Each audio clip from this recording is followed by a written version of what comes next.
Game number 3 of 4 between the Sox and Rangers. And in case you ever wondered what Hawk Harrelson would look like on the set of Star Wars, you have your answer here today. Stormtroopers and Darth Vader and Chewbacca at Star Wars night at the ballpark. Thanks for joining us. Jason Benetti, Steve Stone along with you. And the Sox, when they were going well offensively this season, the stolen base has been a major part of the offense. They haven't done a lot of things well, but they are one of the fastest teams in baseball, and this year, 34 steals, that's been pretty good.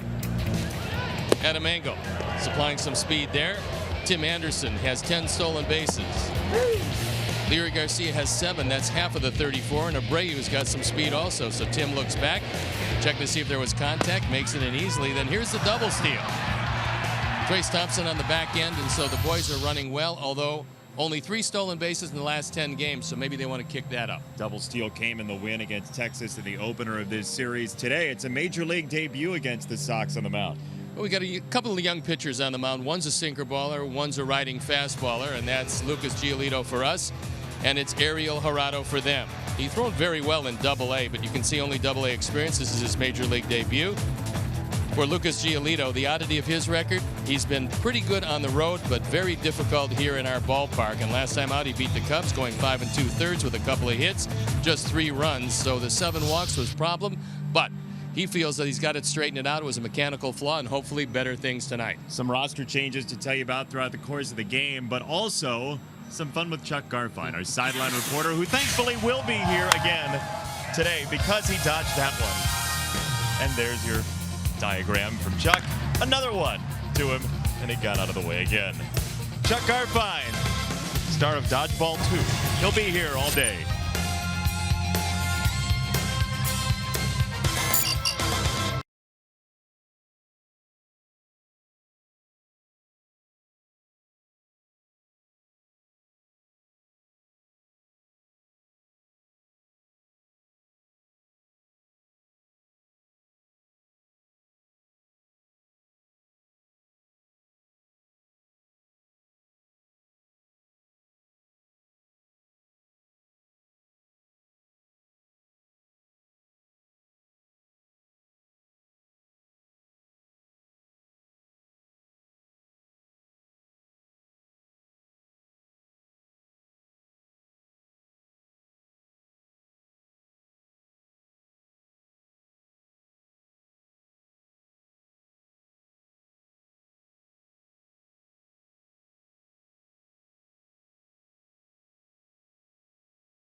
NBC Sports Chicago is brought to you in part by Toyota. Tested, trusted, Toyota. Toyota, let's go places. Blue Cross and Blue Shield of Illinois. Through it all. By Lexus, who encourages you to experience amazing.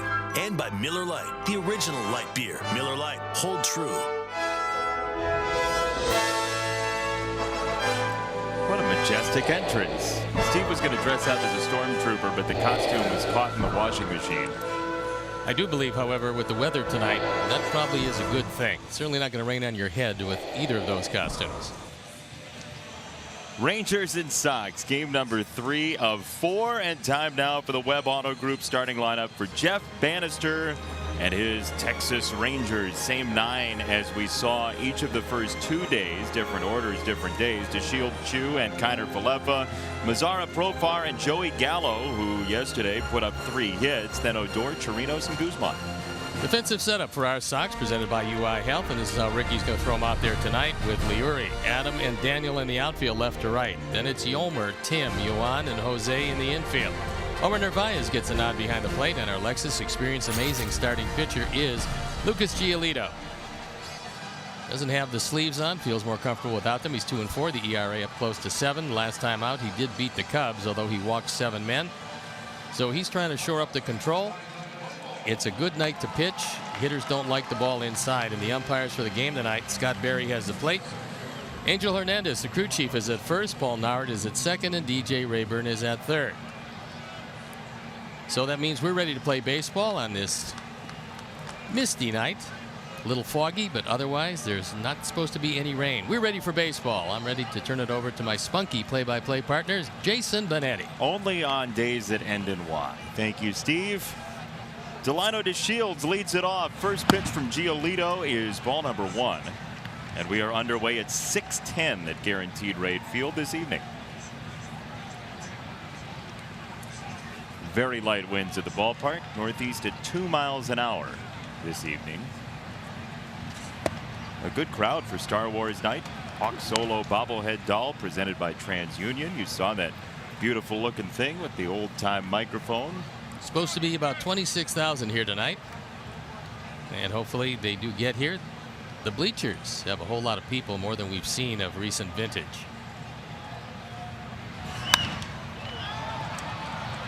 High pop up on 2 balls and no strikes, and the right fielder Daniel Palka is there to make the catch. 1 down as the Sox send Lucas Giolito to the mound, and here is what he will throw. We haven't seen a whole lot of the curveball this year, although it was very present in spring.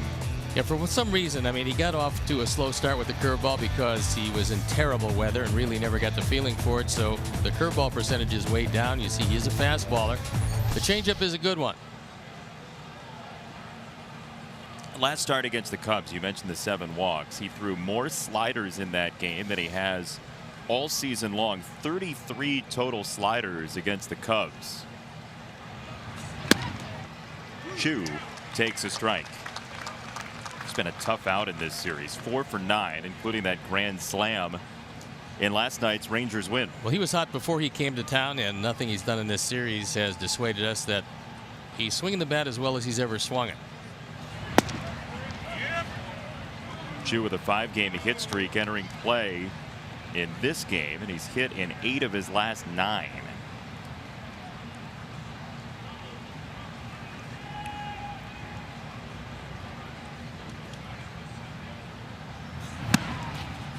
Chu made a visit to the salami factory last night. That's his 4th grand slam, and unfortunately Chris Volstead, who came in the ball game, was 1 strike away from getting out of a bases loaded, nobody out jam. But at 108.9 miles per hour, that one essentially put it away, as the Rangers put a lot of daylight between themselves and our Sox.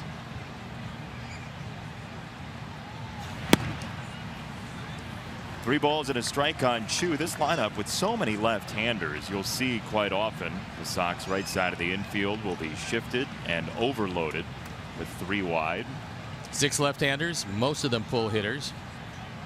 Chu not one of the extreme pull hitters, although he will do that on occasion. But they play him more straight up than they do any of the other left-handers. 1 out walk for Shin-Soo Choo. And Lucas Giolito, we were talking about him throwing so many sliders against the Cubs. There you see the total, 53 fastballs, 33 sliders, and then just 14 total in the changeup and curve. Is that an opponent thing more for Giolito than his own stuff? I think he didn't have the feel for the changeup or curveball, so he went to the slider. And it's good with that many sliders if you change speed on the sliders. If it's all the same speed, then if you miss your location, they're going to tattoo you.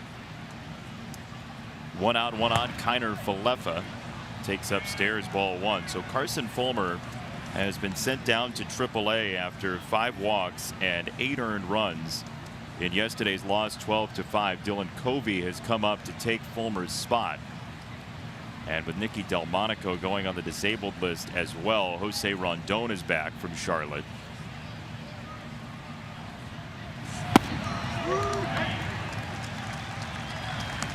And here is a graphical representation of said roster moves. Nicky was in the dugout with his fractured hand wrapped earlier today. Rondon comes back up.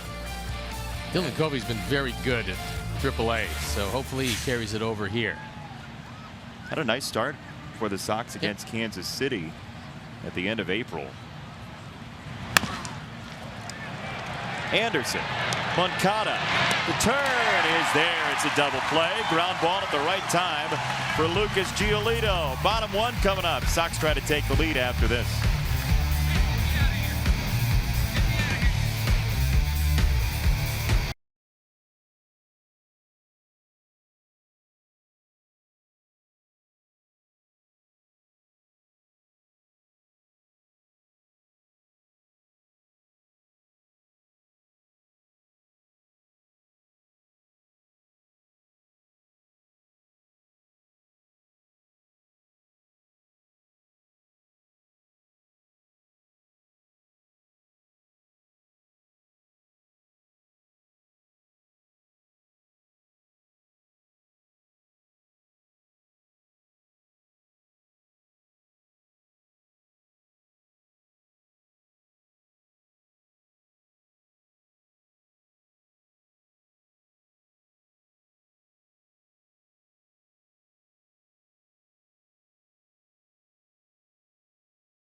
Best price, go to webcars.com. Moncada, Sanchez, Abreu, Davidson, Polka, Garcia, Anderson, Narvaez, and Engel. I feel like I'm flying through space with the music.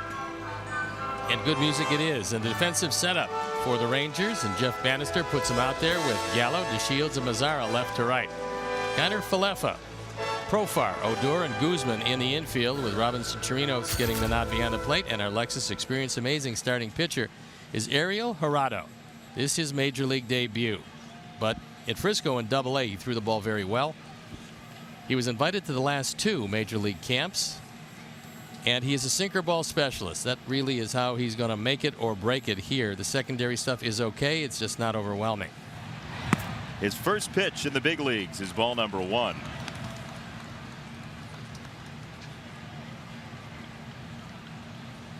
He's out of Panama. 6'1", about 230.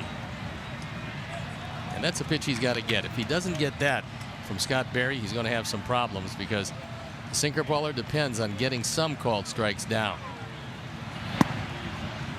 That one he finds the inside half with 2-1 to Moncada, who comes in at 4 for 8 in this series after a 3-hit night on Thursday.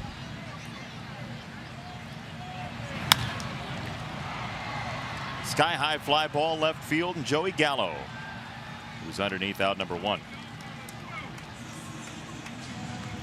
So now Yolmer Sanchez after a day off yesterday.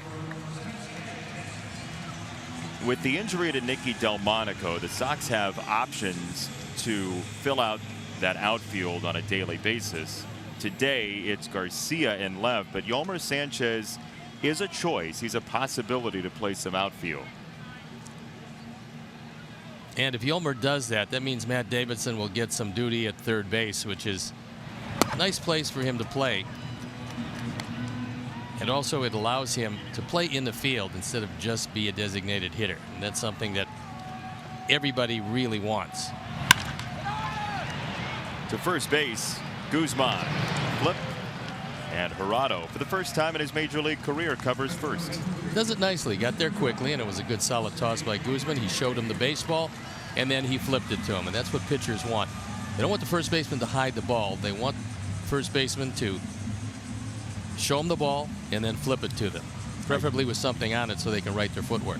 Ideally, you want them to just take it themselves. If they can do that, absolutely. No throws are the best throws. 2 down for Abreu.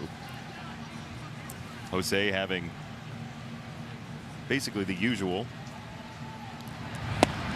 Well, that batting average is rising to where he usually has it, right around 300. He's at 293 coming in. The RBIs are starting to climb, and it's just a matter of time till the home runs start. Hit streak moses along. Abreu to right field. He is into second base with a 2-out double. That was just a good piece of hitting. Jose loves the ball down. But down and away is something that you take what the pitcher gives you. And if he tries to pull this ball, it's going to be a ground ball to the left side. But he doesn't. He goes right with it and takes it down the line in right field. Then with the play ahead of him, he doesn't have to worry about Darryl Boston, who's saying go. He knows it. He can see the play, and he coasts into second base. Darryl's going high socks today. Old school.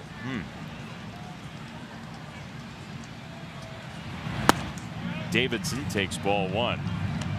This should be a good matchup for Matt also because he likes the ball down. Be interesting to see if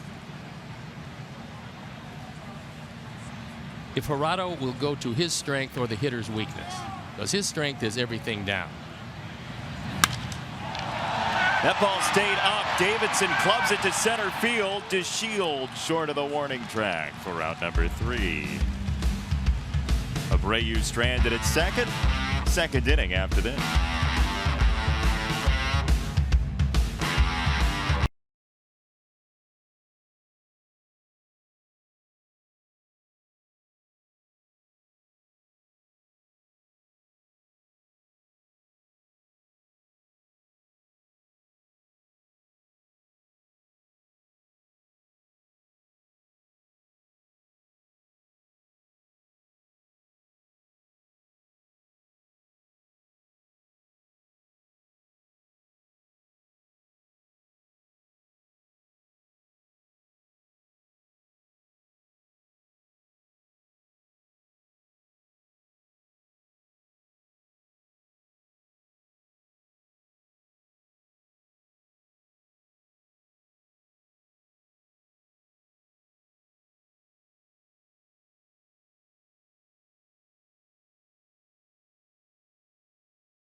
All our viewers watching on Interstate Communications in Warren and Madison County, Iowa. I like Iowa. Got some great bridges there. Terrific bridges. Lloyd is there. Just hanging out. And Jeff, yes, absolutely. Nomar Mazara leads off the second inning. Then Jurickson Profar and Joey Gallo. For a Texas team that's 26th in baseball and on-base percentage at an even 300 as a group. It's not been the most patient outfit this year.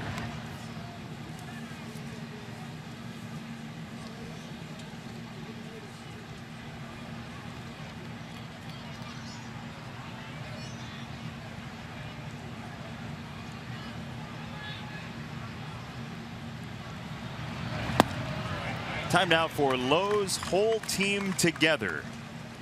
And the whole team together for Texas doesn't make a lot of contact. The most strikeouts in Major League Baseball, 7 ahead of the Padres coming into tonight. It's kind of interesting that the other 3 teams other than the Rangers are all from the National League West. So that's a division with no contact. Padres do have a 3-0 lead today after inning number 1 in Pittsburgh. Nick Kingham, who threw that gem in his debut, getting ambushed by the Friars today.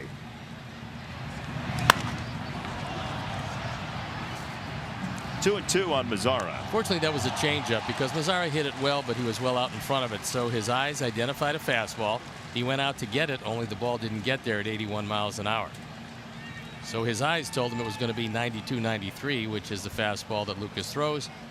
And then the changeup just allowed foul.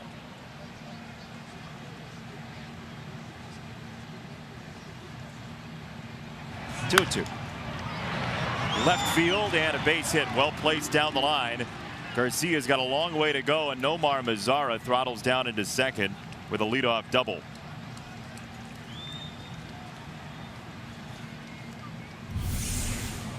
With a couple of strikes, Mazara uses the inside out swing and takes his ball the other way.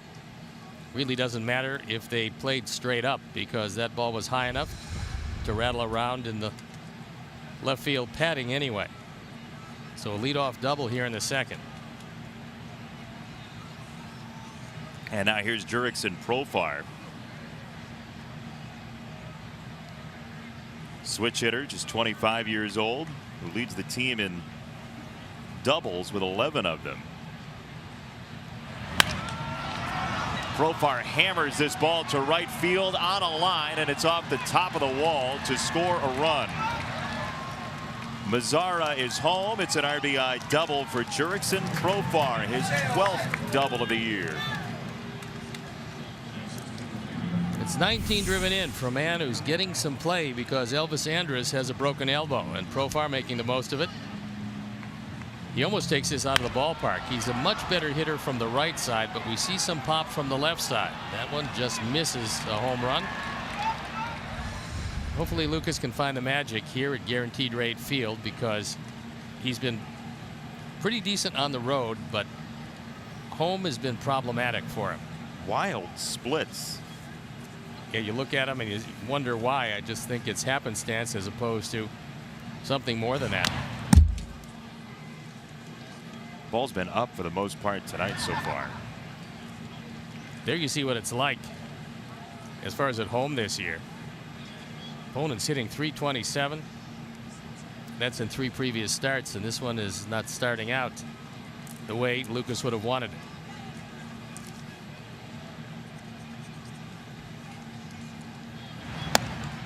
You know, Ricky Renteria before the game was talking about both Carson Fulmer and Lucas Giolito, and he was discussing Fulmer in terms of his level of intensity, and he said, you know, I don't know that there's anybody I can really compare him to in terms of how intense he was in game, Carson Fulmer.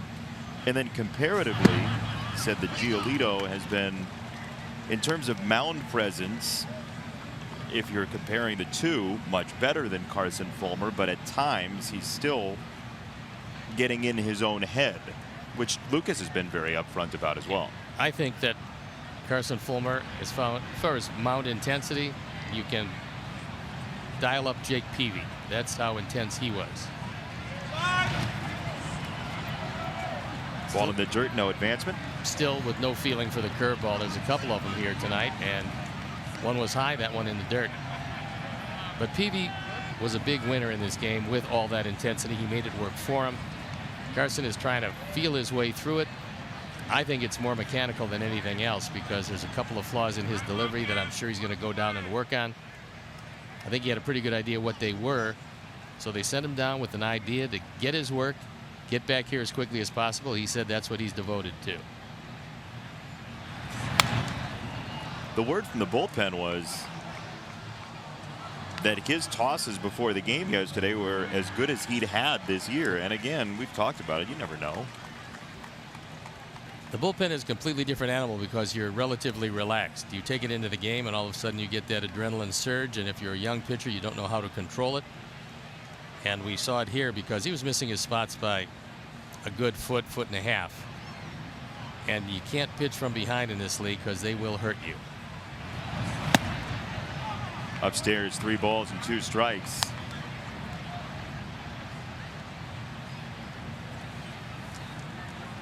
In the minors, though, yesterday, the Sox did get some really nice outings. Michael Kopech goes 7 innings, scoreless baseball. Dylan Cease 6 scoreless for Winston-Salem in A-ball.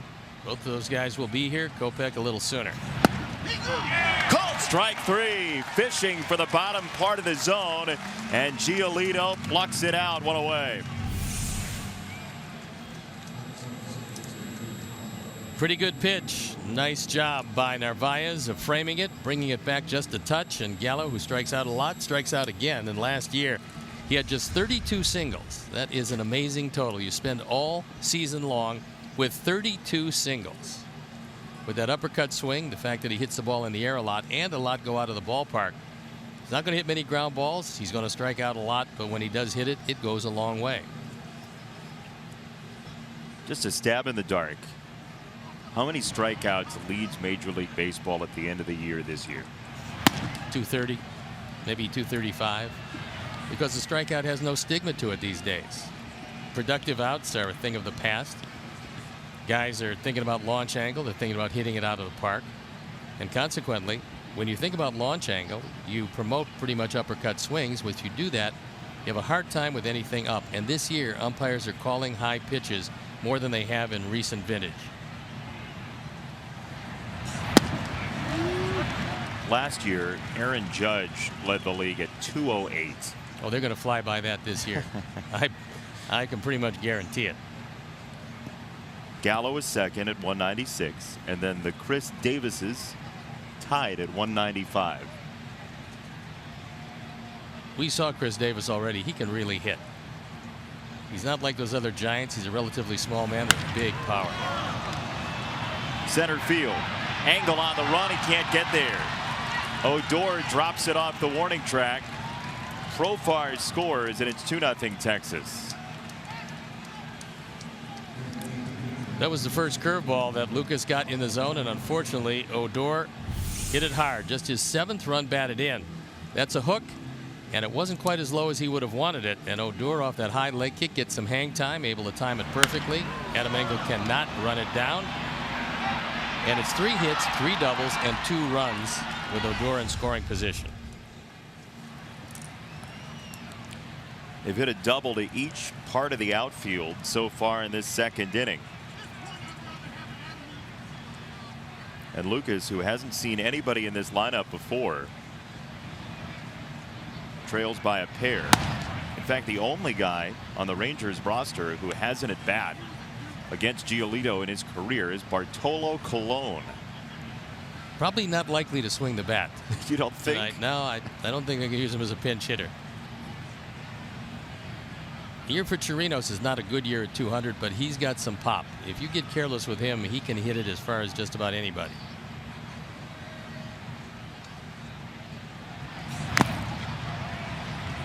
Tipped foul, 1-1. Good sink there from Lucas. He got the ground ball when he needed it in the 1st inning after the walk to Chu. He doubled up Falefa and got out of the inning.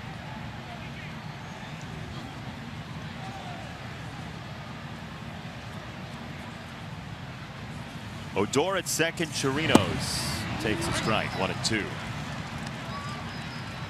Well, for Lucas Giolito, the numbers this year, if it weren't for last year and his 7 starts, you'd say, okay, you know, young pitcher. And I think part of the reaction that you're seeing from people about Giolito this year is after the 2.38 ERA last season and a brilliant spring training. Angle is underneath, 2 down, and you can take that 2 ways. One is what happened to him, but the other is it's in there and we'll see it down the line. Well, he's just got to get the curveball and to a certain extent the slider squared away where he can get secondary pitches over the plate. That's been the biggest problem for him, is the inability to do that. When he finally got the slider going for him at Wrigley Field after a shaky start and shaky control, he got some people out and wound up winning that game. Guzman with 2 down.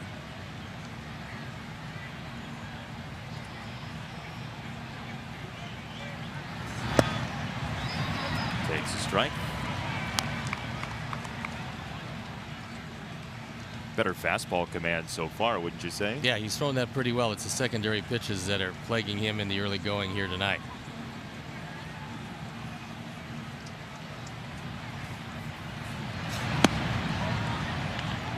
A little bit low, 1 ball, 1 strike. I'd like to see Tim sneak in back of Odor at second base because he's getting a little careless. See, he's taking a very big lead at second. Tim is pretty much right behind him.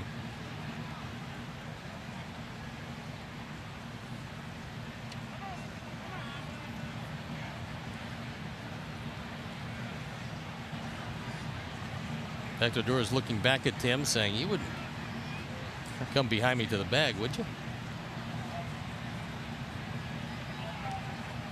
Never know. 1-1 is in there for a strike. 1 ball, 2 strikes. The idea being, if you can get an out without throwing a pitch, that's the best way to get an out.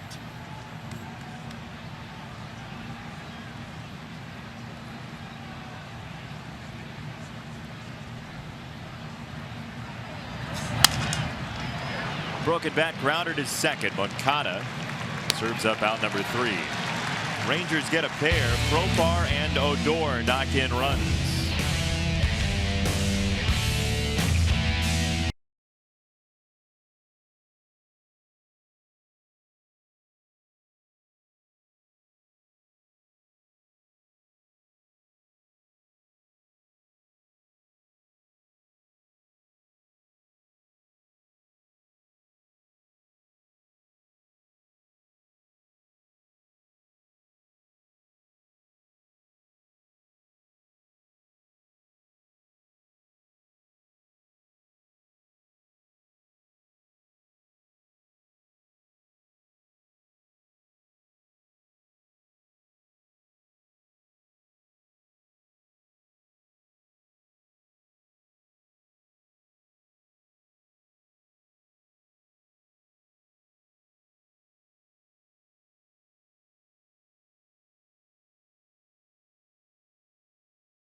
Yeah, 4 to 6 weeks. That's how long Nicky Delmonico is going to be out after he took the pitch from Matt Moore last night on his right hand. He said, speaking before the game today, that he knew it was bad when he tried to remove the batting glove from his hand and he was unable to do it. There was that much swelling. He said it swelled up. He felt like there was a golf ball in his hand. There is good news. No surgery is going to be needed because the bone stayed in place. It's not fractured in that way. He does bat left, however, he is right-handed, so that's his dominant hand, so he's going to have to deal with that for a while, but he's told to do nothing for about a week, and then we'll see what happens after that. Nicky doesn't strike me as the type of guy who it's easy for to do nothing. He'll think of something to do. Yeah, he's a conversationalist at the very least, so there you see the wrap. They are a short-handed outfield. You touched on it earlier, and there's been some talk, mainly amongst the coaches, I think, about using Yolmer Sanchez potentially in the outfield. But I spoke to Yolmer today. He says he has not heard anything about it yet. He's really focusing on third base 100%. But so for now, he's an infielder. He's a third baseman. But we'll see what happens going forward if they might need him in the outfield in the future. Chuck, thank you for that. And then we talked about it, Steve. Yolmer one game in right field, and that was last season. He never played the outfield in the minors. He strikes you as the type of guy who can do it. I think he'd have no trouble doing it. Palka floats it to third, and Kiner Falefa. We have a lot coming up for you tonight from Guaranteed Rate Field. It is Star Wars night. We hope the Force is with you. Around Major League Baseball, just a wonderful, wonderful thing happened in Kansas City, and the end of an era in White Sox history. We'll show you why on this day, way back when. There was something that he did in his last starts that probably will never, well, it will never be done again, not probably. In order for what he did, and we're talking cryptically because you're going to stay with us, they'd have to shorten the game to 5 innings. Maybe not even then, but it's a good thought. Ball and a strike on Garcia.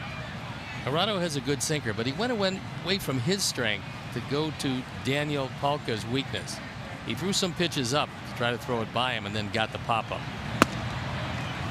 There's very good movement. That's what pitchers have been doing of recent vintage, maybe the last 10 years. They throw right at the left-hand hitter's right hip. And then the hitter gives up on it, and it comes back over the plate. If you have that in your arsenal, it's a very good pitch. Breaking ball that time for strike 3. And there we see the flash of the secondary stuff from Hirano with his first major league strikeout.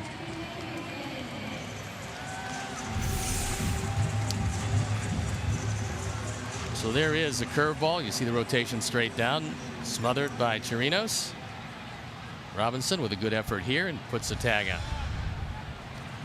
So the young man has some confidence. He works quickly. You have a 2.5 ERA in Double-A. You're getting it done. And in the minor leagues coming into this season, he was throwing over 600 baseballs. So he knows how to win. And that will serve him well. He's getting a tryout here like everybody who's throwing for a team that's up the track. Texas is. Those are his minor league numbers. 18 over. Well, if somebody told you, hey, the kid who's throwing tonight, he was Doug Fister's intern for a couple years, you'd say, oh, I believe that, considering how quickly he's throwing the ball. He is working quickly, which you have to admire. He wasn't Doug Fister's intern, but you believe it. On the ground for round number 3. And we'll go to the third.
fans are put to the test for a chance to take home cash.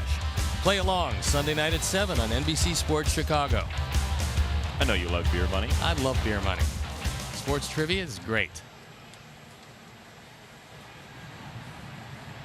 Here's Delino DeShields. And that comes inside for a foul bunt. Unfortunately for DeShields, it hit the bat and not his hand. He squared around to bunt and then had to pull it back and got very fortunate there.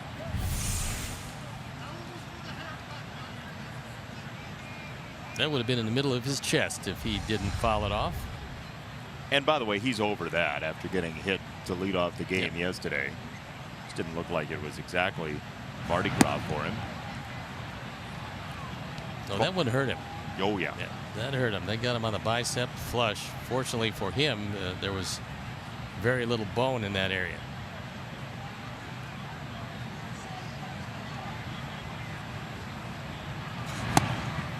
One and two. Delino DeShields was listed for a while early in his career as Delino DeShields Jr. And though he does have the same first name as his father, the middle name is different. So he's not officially a junior. He is Delino Diab DeShields. Dad was Delino Lamont DeShields.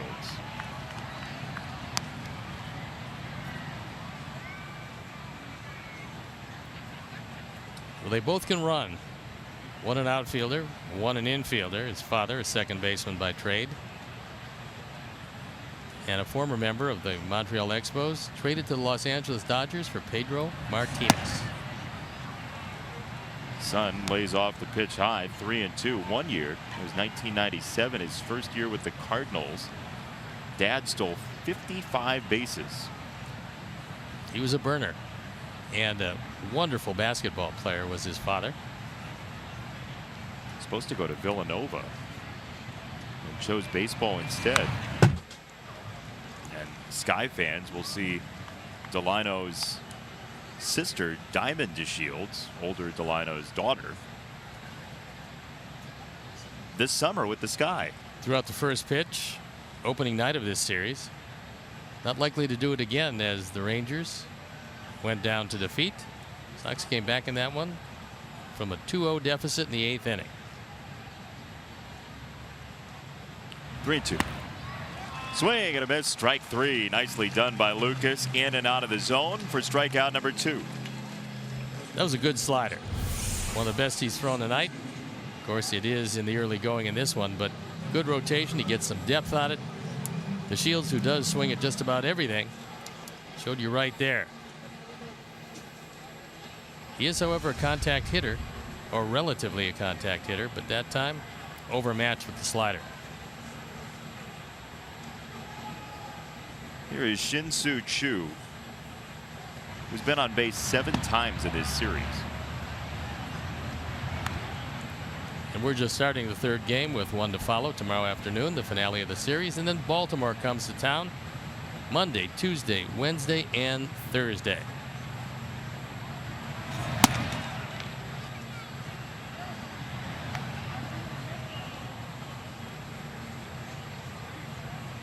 At 1:10 start time tomorrow, Coca-Cola Family Sunday once again, and Mike Minor to face Reynaldo Lopez.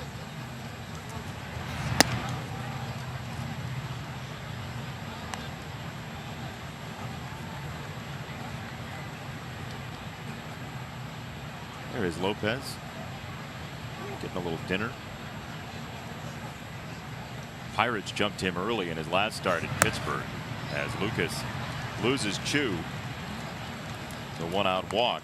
Your 2018 Chicago White Sox are presented by Guaranteed Rate, your home team throughout the season and the official mortgage provider of the Chicago White Sox. Get started today at rate.com. That's 2 walks, both to Choo.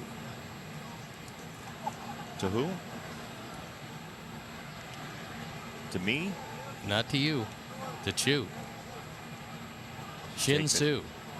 Take this act on the road. Kiner Falefa, who granted Lucas a double play in the first.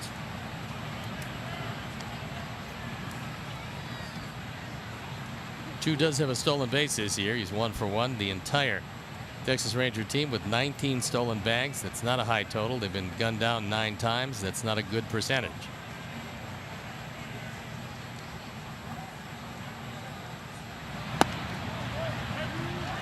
That's it for a strike. 1 ball, 1 strike to Kiner Falefa.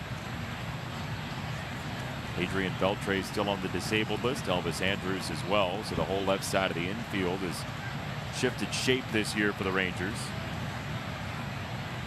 Yolmer's back at third.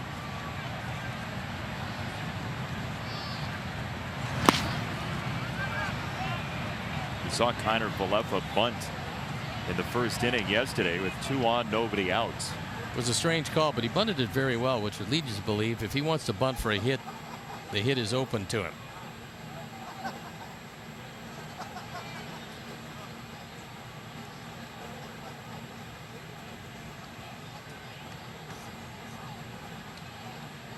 Two and 1, the Californian Giolito, and this is tapped foul.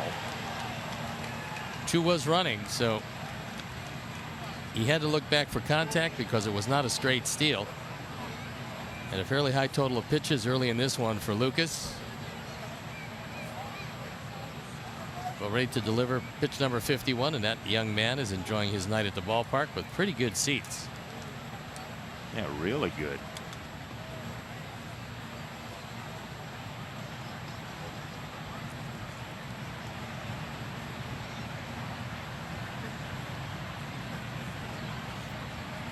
Two and 2. That grazed him. Yep.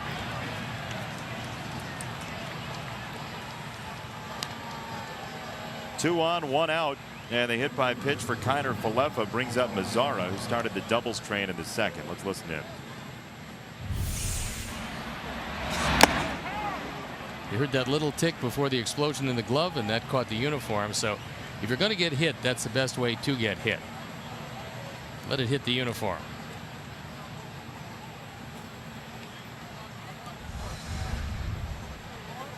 Were you ever hit by a pitch? Once. As a batter?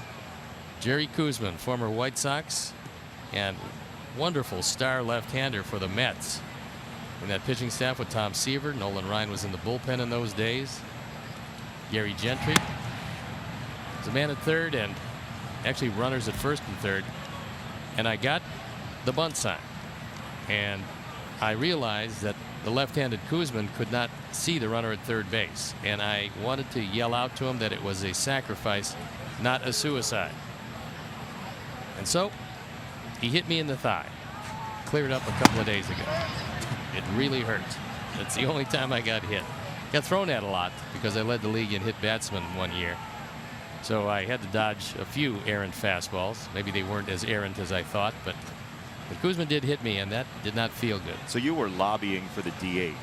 I was ecstatic when they decided the DH would come in because I wasn't taken out late in ball games, and I could go as long as I physically could go. On the ground left side, Tim sweeps it up, and it's dropped. So bases loaded, 1 out, Rangers everywhere. Sometimes you'll get that call if there is a transfer, but there was no transfer, and Paul Nauert realized that he was not going to make the throw, so it goes E4. We'll watch it again. He just misses it. It's as simple as that, because you're not going to make a throw going away from first base, and that opens the door.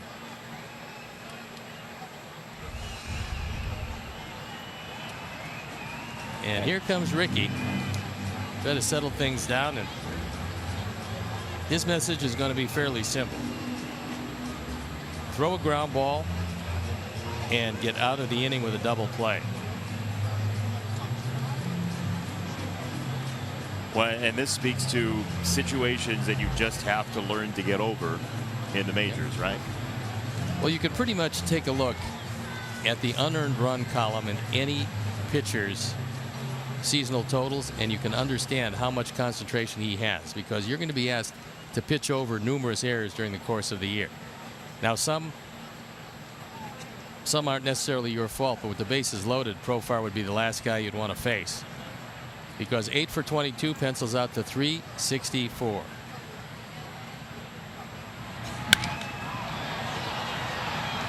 in the air, right center field. Angles under it. Chu tags from third. The throw goes into third, and it is up the left field line. So Kiner Falefa is in. The Rangers get a run on the sac fly from Profar.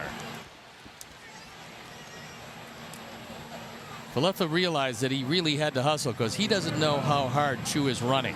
And if he gets gunned down before Chu hits the plate, it's going to be a double play and out of the inning.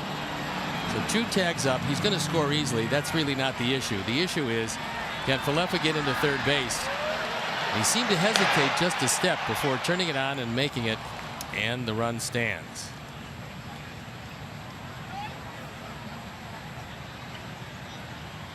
You don't want to put yourself in that timing play. Nope. So Joey Gallo, the batter. He fouls it away. Gallo, who the Sox will play with 2 to the right side of second base for the moment. Now Tim is wandering to the right of second. But if you look at Joey Gallo's spray chart for the year, he doesn't hit the ball to right as much as you might imagine. His fly balls go to left and center field. Yeah, there's that concentration right around first base, and that's why you shift him. But it's not as significant as you might expect. No, and he hits his home runs all over. You can see by the chart there, and the reddish dot, that he will hit home runs everywhere, including straightaway left field. I was actually watching Joey Gallo take batting practice yesterday, thinking he was going to be hitting more and more balls to right, but he was going to center. He was going to left center, using the whole field. I was surprised to see that. Chucky has the luxury of being able to go to any field with the tremendous power he has. He really doesn't care because it's going out of the ballpark.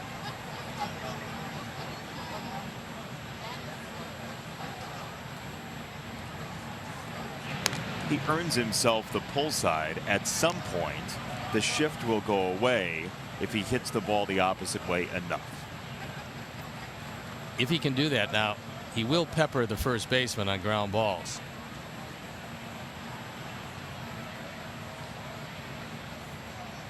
And it was batting practice, but he did show tremendous power to left field, about 15 rows deep. Well, 3 hits and 3 driven in last night. 0-2. That's hit well, left of center, and Garcia scoots in for out number 3. Lucas pitches around the error, 1 run for the Rangers, 3-0.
numbers and see what he looks like in terms of his numbers against hitters in the minor leagues, and try to prepare that way.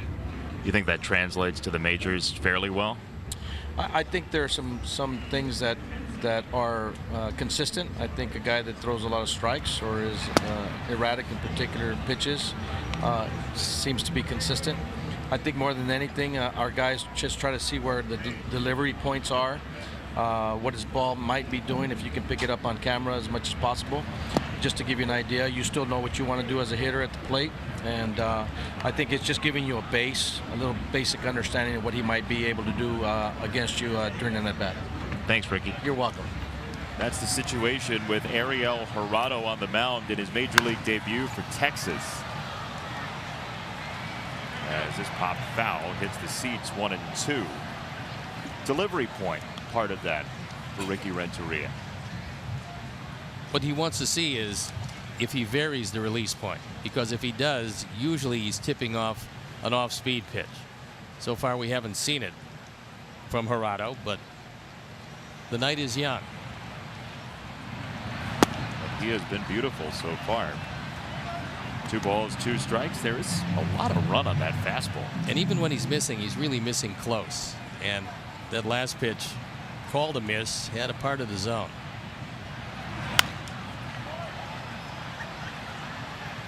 And because he's not overpowering with that fastball and sinker, you've got to hit your spots with it, and he's been doing that.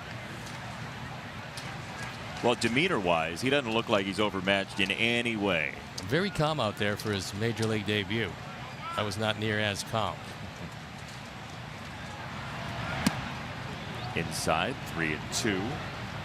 Problem he's going to have, because his fastball runs back out over the plate, he's going to have to establish that he can throw inside to left-handers. And usually that will mean, if not this particular outing, but certainly he's going to have to come up with a cutter. Left field side base hit. Omar does that so well, and he's booking it for second base. It's a leadoff double. And that exemplifies why you have to come up with a cutter if your ball runs out over the plate, because you have to get guys not looking at the outside part of the plate. And watch it again. He tried to get this ball in, but it ran out over the plate. Omar takes it to left field. In order to stop that, you're going to have to find some way to get inside on the left-handers. If you can't, he hasn't seen the first of balls shot down the left field line.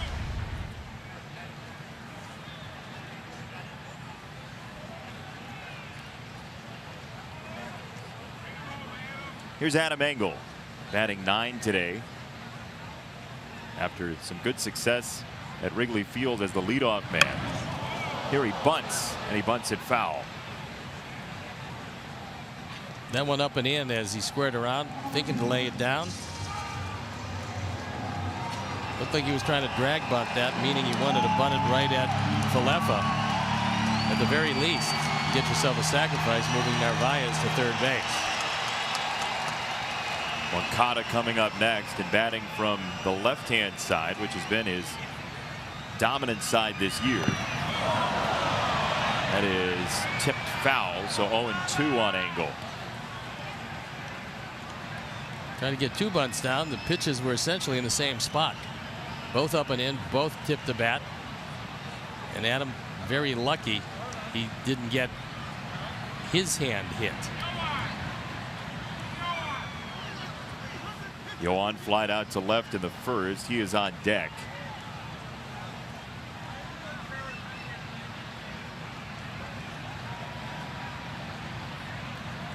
Kiner Falefa backs off well behind third. And it's fouled back. Kiner Falefa backing off with that pitch. And Ariel Jurado making his major league debut against the Sox. We have seen quite a few guys in recent memory. Trevor Oakes got greeted very rudely in April. Tampa Bay's Jake Faria, Vince Velasquez, 5 very good innings. And Kyle Ryan of Detroit back in 2014 as Engel serves this ball to left for out number 1. You've seen the arm of Gallo in this series, and that's not the guy you want to run on. You don't want to run on him if it's 60 feet from base to base. My goodness. No, he's got a very strong arm. by far the dominant arm in the outfield. One down, Moncada.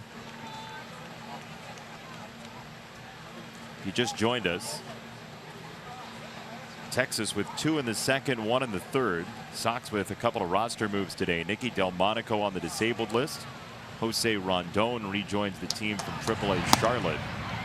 And Carson Fulmer sent down to AAA. Dylan Covey takes his spot. Dylan was throwing it very well in AAA, and we've seen him very good up here, so hopefully he can carry that up with him.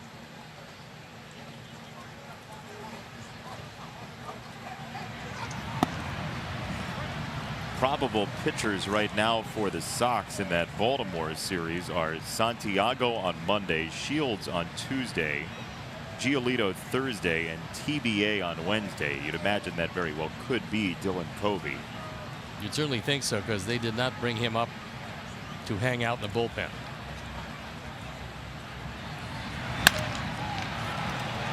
Rolled to second. Rougned Odor throws out his counterpart. Narvaez to third, and Yolmer Sanchez, the man charged with driving him in.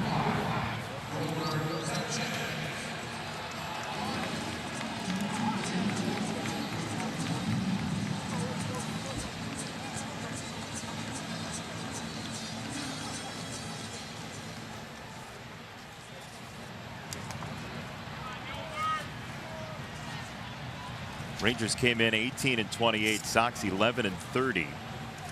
But if you put Texas in the AL Central, they would be only 4.5 back. They're in the wrong division, with Houston now leading Seattle by 3. The Angels have dropped into third.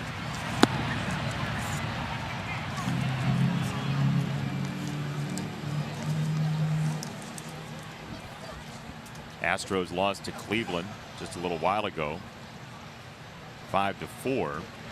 Corey Kluber beat Dallas Keuchel. And here's what the West looks like. The Mariners, of course, with the suspension of Robinson Cano, will lose him for any playoff chance they have.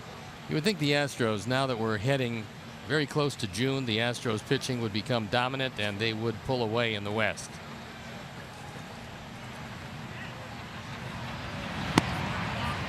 How about Oakland hanging around? 2 games over. Well, Sean Manaea has been a revelation for them. They got a pretty decent staff.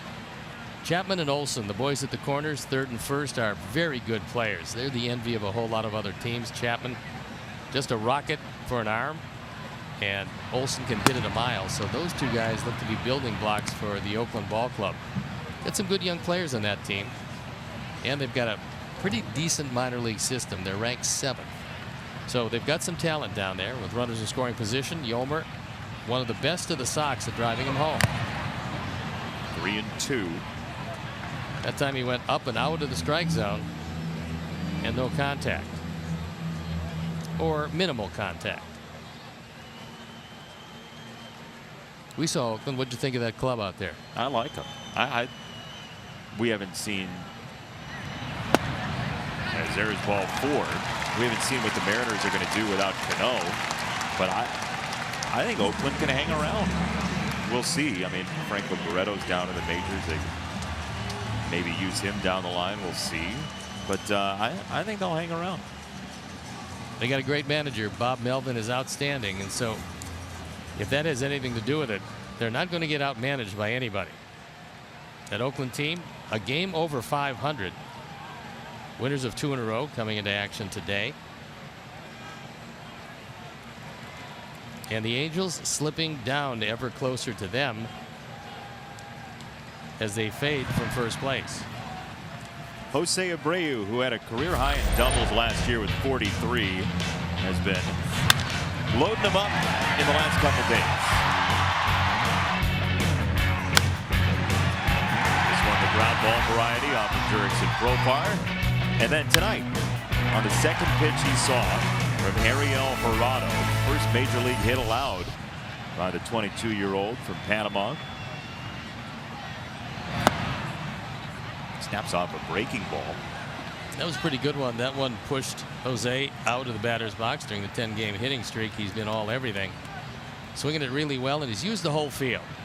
So he is the epitome of taking what the pitcher gives him.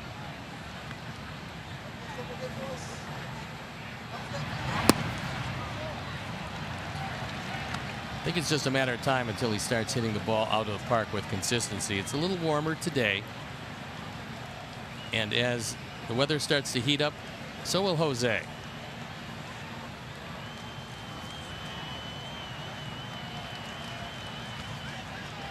Here's a breaking ball. Let's see if he might hang one. Pretty good one, 2-2. That was a short, quick breaking ball, not the curve ball. That was a slider. Ariel Jurado, who skipped AAA to get here to the Texas Rangers. Out of Agua Dulce, Panama, the same hometown as Carlos Lee. Carlos Lee, one of the great Panamanian players. Rod Carew, another one of those, maybe Carew being the best of the bunch. Hit hard and through. Abreu drives in Omar. It's 3-1.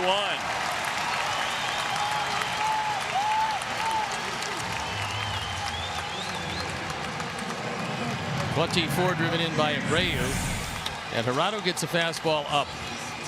Bad location, cost him a base hit and a run batted in. Chirinos wants it low and away. He gets it up and out over the plate. Jose is swinging it too well at this point to make that kind of mistake, and Jurado pays.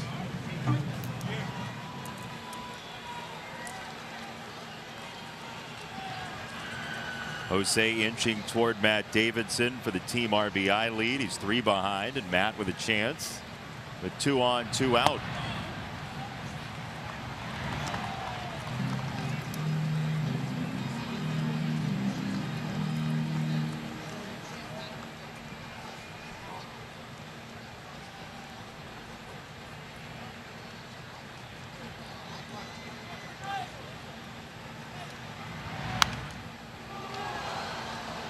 All over the corners, Jurado. He has to be. I mean, 90-mile-an-hour fastball, you better hit the corners or you're going to give up a whole lot of them. We saw what happens when he misses out over the plate. Jose hit it right on the screws. And Matt had a good cut at that, but it was a little more inside than he would have liked.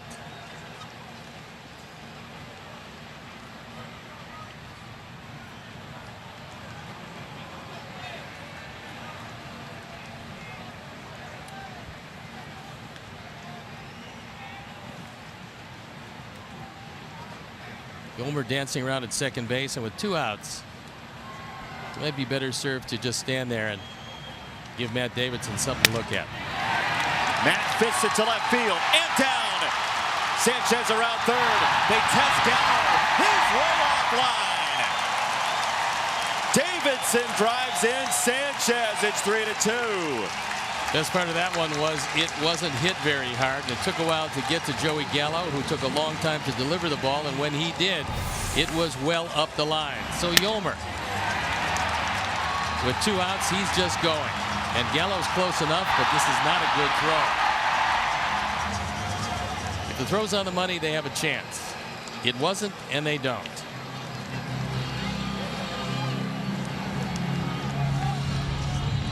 So second time through, the Sox are shocking Jurado, the 22-year-old. And the fluorescent specks of Yolmer Sanchez with a 2-out walk, keeping the rally alive, and he eventually scores. That's 28 driven in, so no sooner does Jose get 3 away from Matt Davidson than Davidson puts him 4 away. Daniel Polka takes inside. Steve, this being the second time through against a guy they've never seen, is that playing a part in this, you think, this rally for the White Sox? I think it absolutely is, Chuck, because now they know how the fastball moves, and the inability of Jurado to get inside on the left-handers and getting a lot of pitches up the second time through is playing right into the Sox hands. That was up. Polka drills it left center field to the wall and off the United side. Game's tied. Here comes Davidson. Sox take the lead. Polka's into third. A 3-base Polka for the Sox. That was a blast, just missed going out of the ballpark. Wind no factor to bat it down, and 2 runs scored. It was juggled in the outfield, and that allowed Matt Davidson to keep on chugging around. So Polka hits it hard. This ball is out of the way, and again, Hirata could not get in on the left-handers. Gallo might be shaken up a little bit on that. Yeah, good call, Chuck. He was walking off some pain, and the training staff's going to go out to look at him. Daniel Polka with his second major league triple. The Sox take the lead, and Texas has an issue with its left fielder.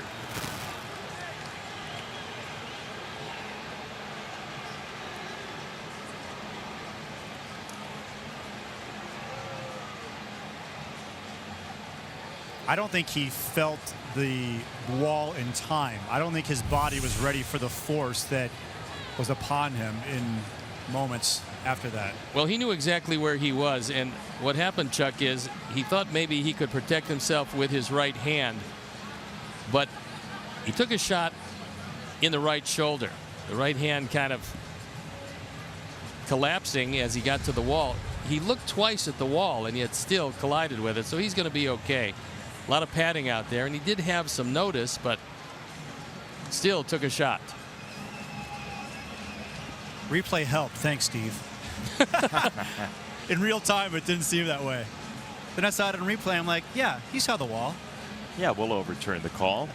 4-3 Sox. Chuck, look out for flying baseballs. Here's Garcia, who struck out in the second inning. Only strikeout for Hirata.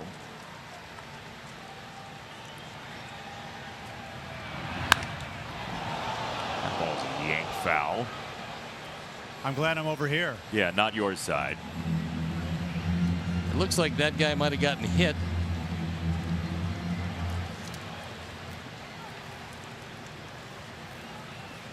Keep the camera safe. Now, you can get a new knee, but the camera, that's important. How'd you get that close up of that ball, sir? Well, it came right at me.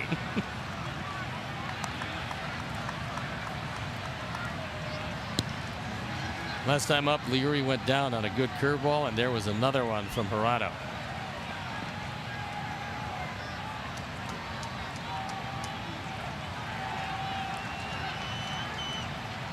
Oh, 2. Check swing. He did not go.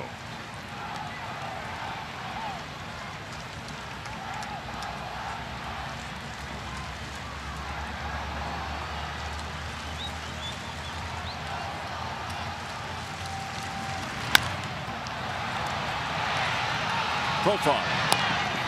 And that will do it. But the Sox make Ariel Hirata part of their world. And Polka sabers one to left. That's what I'm supposed to say at Star Wars night. 4-3.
Gnome, you cannot win the Penguin Sox, but it is Star Wars night, and you have the opportunity if you're quick enough.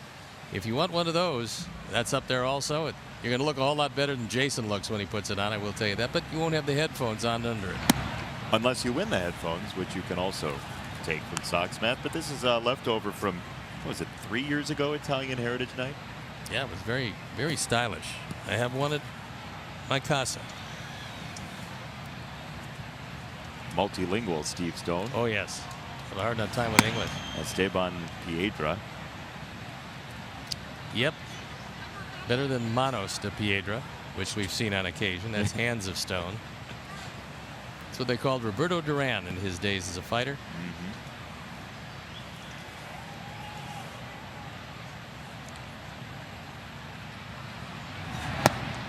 Swing and a miss for Rougned Odor, who picked up his first hit in this series in his last at bat. The offense has come back and given Lucas the lead. Now it's up to him to throw a shutdown fourth. He had a fine first inning, some problems in the second and the third. No contact in the third, but an error helped keep the inning alive. Close pitch. Sometimes the bunt will draw the focus of the plate umpire. That was a good pitch. He just didn't get the call.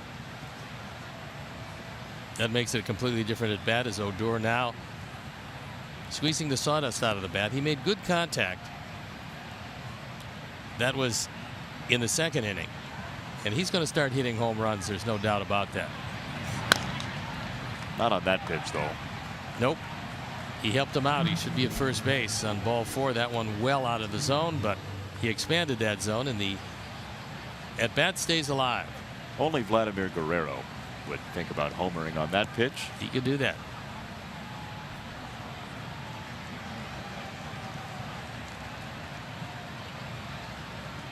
Three and two. Tag to center. Angle at the warning track. And he is there for out number 1. Here's your Sox Math question for tonight. Hashtag Sox Math on Twitter. First correct answer wins a prize off the prize shelf. Number of games on this homestand, plus the number of strikeouts Michael Kopech had last night. We're going for speed today, kids. What do you got?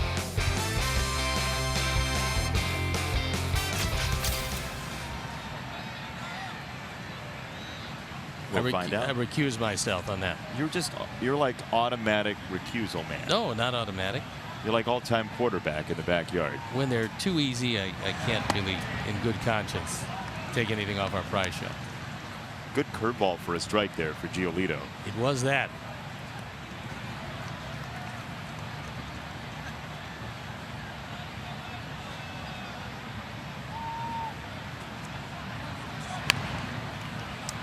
Bunt third base side. Yolmer has no play. Well done by Chirinos, the Texas catcher. Even with no speed, Robinson able to beat it out. And Yolmer back at third base, as you would expect for a catcher, and it's a smart play. He realizes if he gets the ball on the grass, there's nothing Yolmer can do. So instead of throwing it, he wisely holds it, conceding the base hit.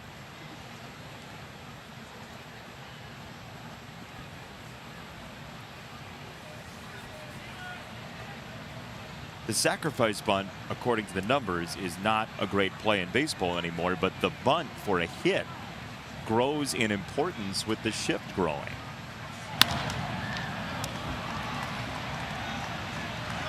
Guzman to center. Quickly 2 down. Join us Friday, June 1st. It's rock and roll night and fireworks presented by Guaranteed Rate as Chicago White Sox host the Milwaukee Brewers. 7:10 p.m. To buy tickets, visit whitesox.com. So Robinson Chirinos with a 1-out single. He is still at first, and watch his reaction after the bunt single. It almost looked like he was doing Yolmer's Mickey Mouse ears. Well, Noah would be very happy that it's sweeping the league. It's the newest sensation. Noah being his son. That's why Yolmer does anything good, he'll give him the ears. I don't know what Yolmer thinks ears are shaped like, though. Sort of look like antlers. Close. Delano to Shields on a 1-0 count from Giolito. Your assessment so far of Lucas tonight? Looked to me like he's having trouble throwing strikes only to one guy, and that is Chu, who's walked twice. Other than that, I think the breaking stuff is starting to come to him, and hopefully this is a portent of things to come. Has given up 4 hits.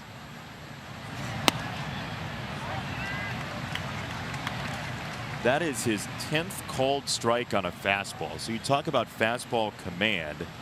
1/5 of his fastballs have gone for called strikes tonight. What I like about it is he's not flying toward the first base side like he was in the last few starts. That means he's staying right there on his follow through. He's able then to field the ball if it comes back to him. In the air, right hand side, Daniel Polka.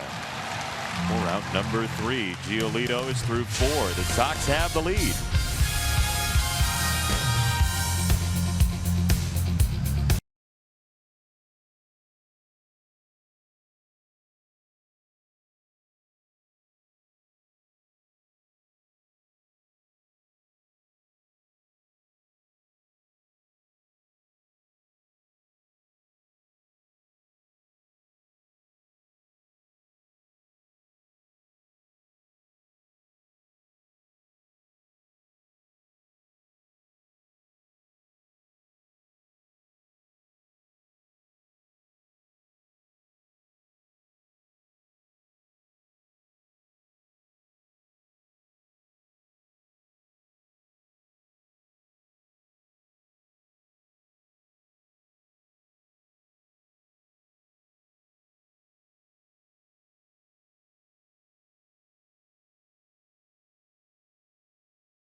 Long the day after the Sox win, you get 50% off your entire online order of regular menu priced items only at papajohns.com when you use promo code SOXWIN.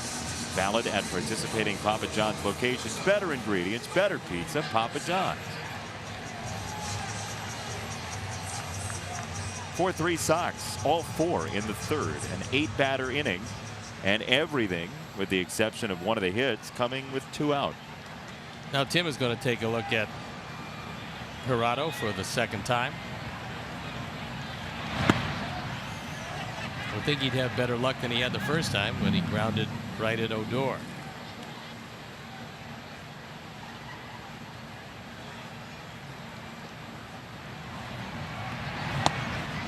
Two balls, no strikes on Anderson from Gerardo.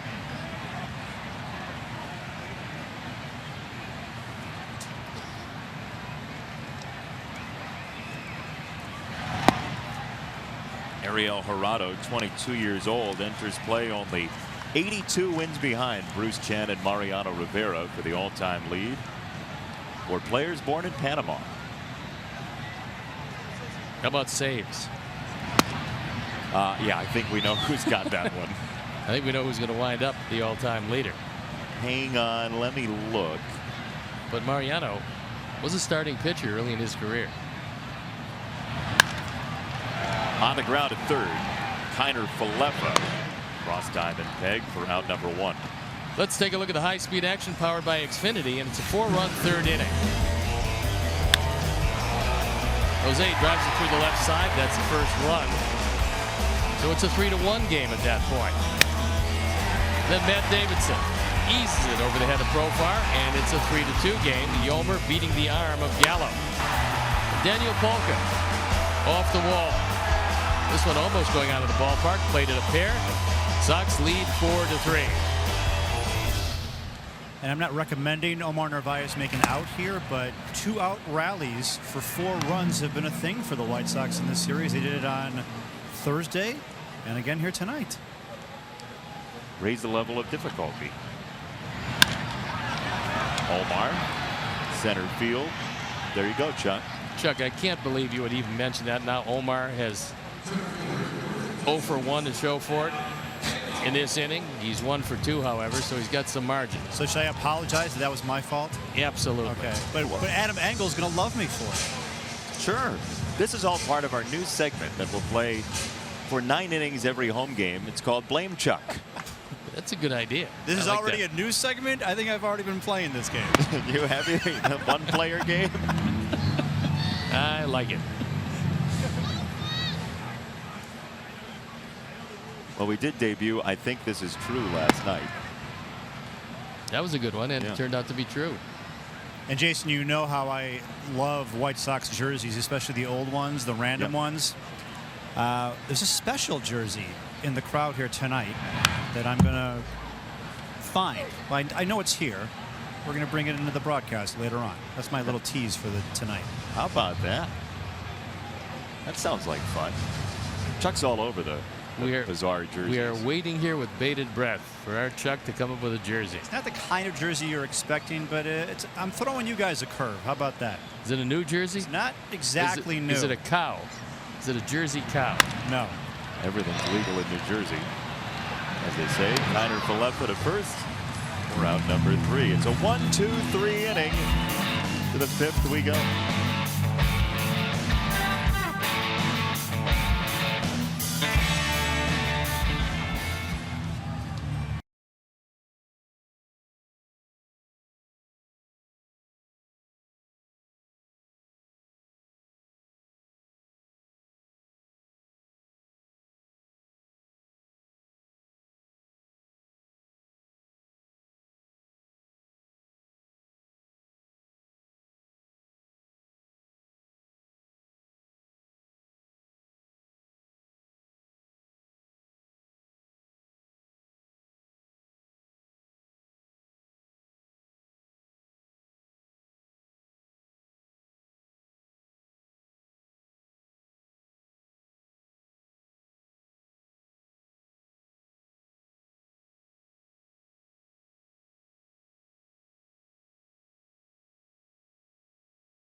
Fan night at Guaranteed Rate Field as the Sox take on the Orioles.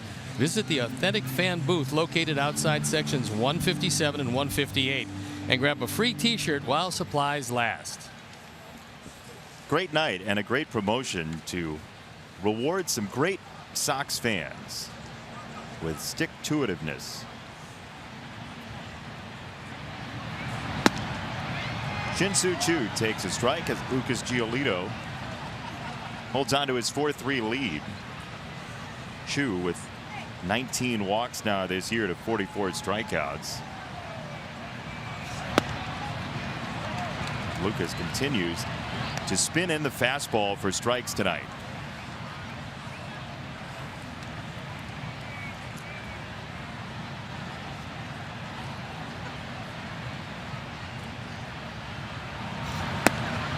There's a breaking ball just a little bit low. Narvaez kind of brought it down. That curveball for Giolito can look like it's very low, but it crosses the plate pretty close to the zone.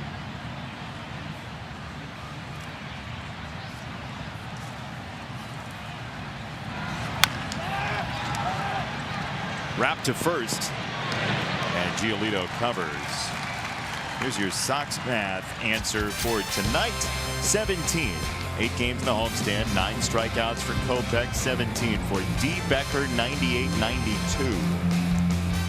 Your winner this beautiful Saturday evening.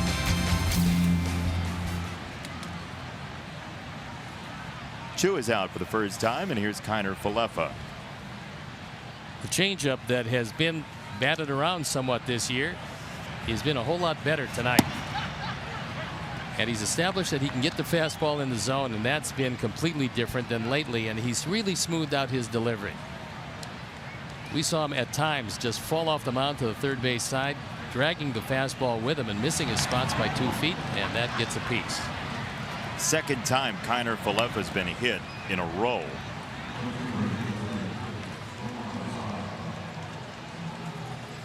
Join us for the next free T-shirt Thursday. It's May 24th. Sox and Orioles, 1:10 p.m. Day baseball on a Thursday. First 10,000 fans in attendance take home a White Sox in the Windy City tee. Get yours at whitesox.com today.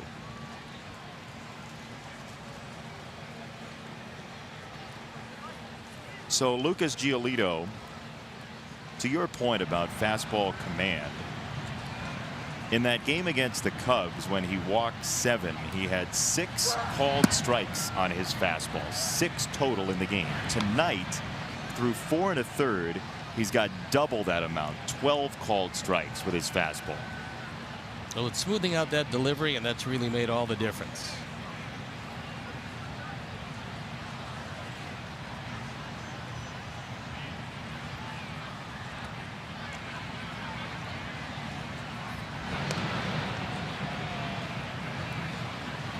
It just seems, to a non-player, it seems like your delivery would just be your delivery, and he's done it for so long that it would just be rote.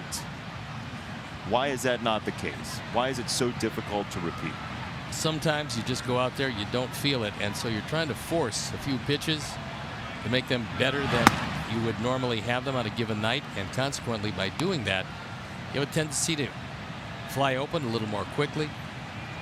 In this case, just fly to his left, and it dragged him off the mound. Consequently, it's very difficult to locate a fastball, throw it where you want it when your body's not under control, and that's really been the case recently. But it is under control tonight. 2 balls and a strike. Kiner Falefa hit twice tonight, so the Sox and Rangers now 1-2 in Major League Baseball in plunkings by pitchers. For Giolito, he's now hit 9 batters. And nobody on this ball club is even close to that.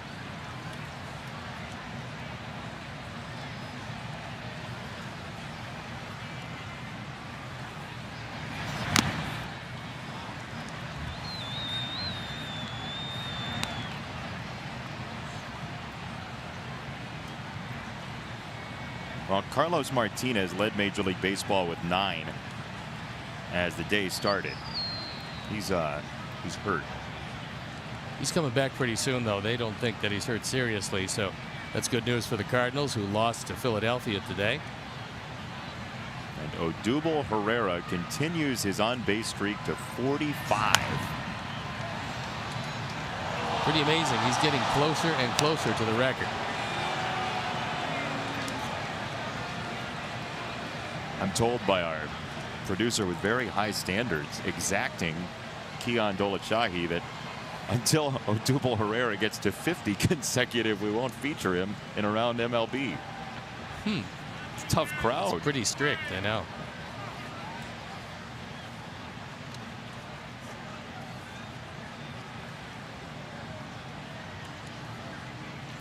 It's a 50-game minimum on this telecast. Very tough crowd. 2 balls and 2 strikes on Mazzara. Kiner Falefa at first. Towering fly ball center field. Adam Engel That's the second out, and no tag. Profar coming up.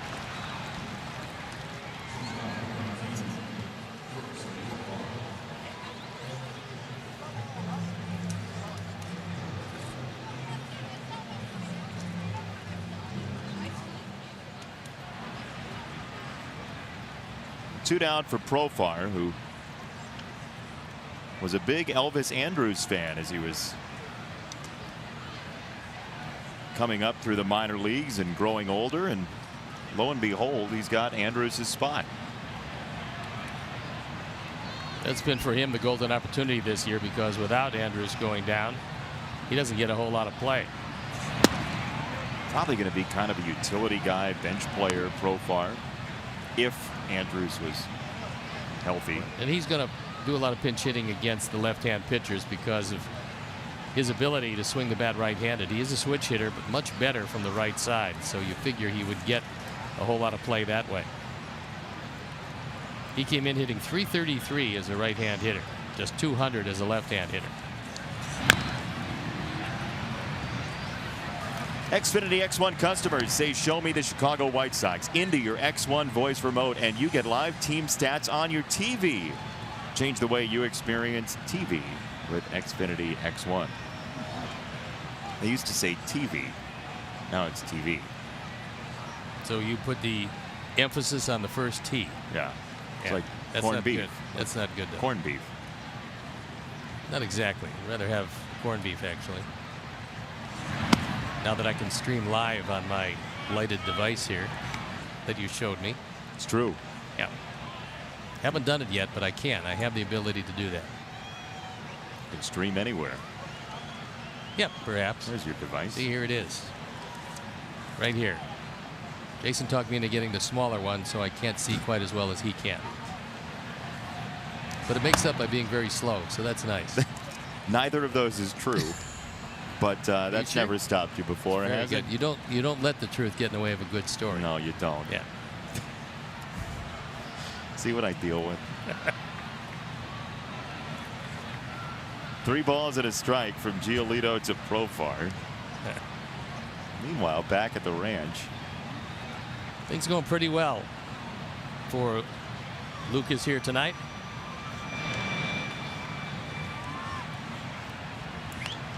Very cerebral young man. Big time gamer, not to the point where it stands in the way of anything he's doing. There's been discussion in Boston of a possible gaming injury. Carpal tunnel brought on by gaming. That was with David Price. Ripped down the right field line. 3-2. And some folks say, well, you know, maybe that takes away from the camaraderie, or pitchers are going to get injured or whatever. But there is a major gaming culture in a lot of Major League Baseball clubhouses nowadays. Guys will take their consoles on the road and play in the hotel room. Players are a lot younger these days, and so with major leaguers now in their early 20s, you find more of the guys enjoying gaming.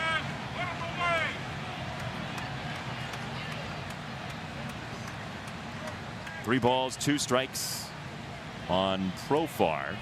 Kiner Falefa at first. On the ground at third, and a nice pick for Yolmer Sanchez to retire the side.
Crawdads in the 7th.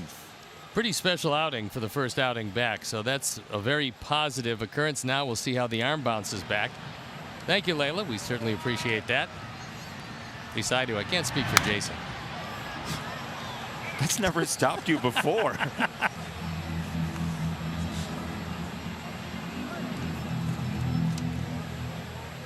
Yohan Moncada, then Yolmer Sanchez, and Jose Abreu coming up in the 5th. Like to put some men on for Jose, who's swinging it very well tonight. But a double, a single, a run scored, and a run driven in. So he's been a busy man.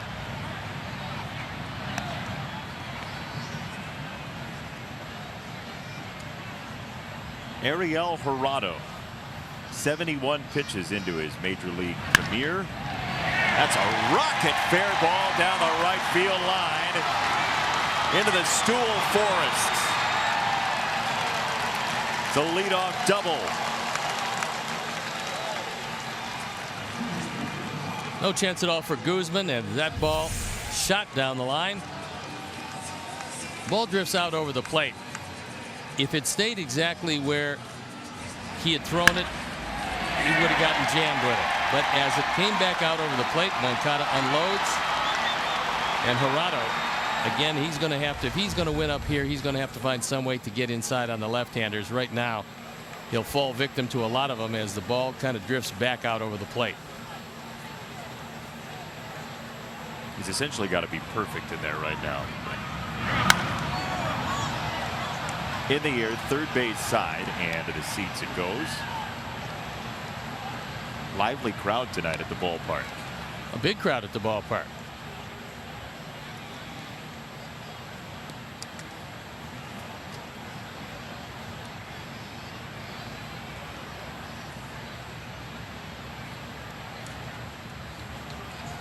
Yolmer Sanchez wearing his fluorescent green specs. And the internet went crazy earlier today when Bryce Harper came out wearing glasses. A fashion statement. The pen up and going. And that is Brandon Mann. Longtime minor leaguer, finally got his shot in the majors this year. Really a great story. Study and perseverance.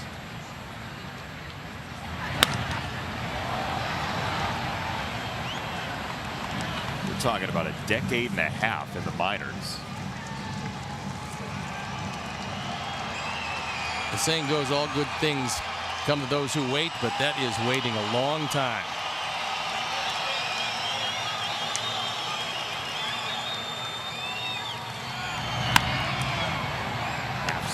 Foul, third base side. Head to the park for $1 Vienna beef hot dogs every Wednesday home game this season. Take advantage of this unbeatable deal. It's Wednesday, May 23rd. Sox and the Orioles, 7:10 p.m. Get your tickets right now at whitesox.com. The thing with Mann that is so odd is he played in an independent league in Japan. Over the mound. And a quick reaction by Jurickson Profar. For out number 1, Moncada to third for Abreu. And Yolmer gets the job done. He had to make some contact, and he did. And Moncada standing at third now for Jose. And they're not even going to take any chances with him, not the way he's swinging it. So they put him on first base. It's kind of early for that, don't you think? No, I don't. Really? Yeah. Because the one thing that Jeff Bannister knows is that Matt Davidson does not run particularly well. And with Doug Brocail going out to have a talk with his young right-hander, and I mean very young, 22 years old. A sinker baller throws ground balls normally. He's going to extol the virtues of throwing a ground ball here and getting out of the inning. But the way Jose's swinging it right now, you pick out one guy in the lineup you don't allow to beat you. And in this lineup, Jose's the guy. You do accelerate Matt Davidson getting to the plate, and Matt has been one of the top 20 most productive offensive players in Major League Baseball this year. Davidson at 17th in weighted runs created plus, which is a way to show how good a guy is compared to the average, which is 100. Mookie Betts just an outlandish season right now, but Davidson has been super productive, and I totally hear what you're saying, and there's a great argument to walk him, but I also think you put yourself in harm's way when you start walking people early in games. Well, not that early. If Jose drives him home, you're looking at a 2-run deficit. If he hits a home run, you're looking at 3. Not that Matt is not capable of doing it, because he's leading the team in those departments. The other component is, and you said it, left-handers have worn out Gerardo today, and you accelerate the left-handers coming up, but this just means Gerardo's coming out of the game after this batter, you would imagine. You would certainly think so, with Mann loosening up and ready to go.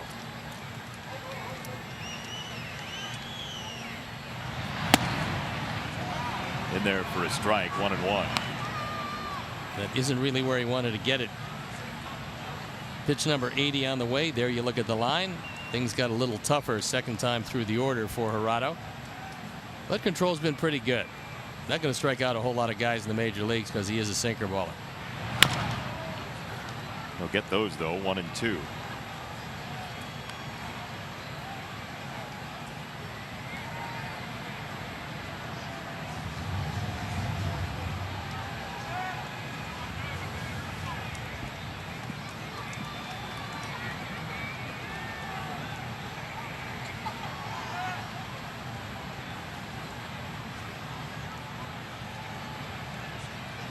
One, 2. Swing and a miss, strike 3. Gerardo fans Davidson, 2 down, 2 on, and this is going to be it for Gerardo. He's able to thread the needle on the outside corner. Perfect spot for it. And he gets a strikeout. And Bannister now will go to Mann out of the pen.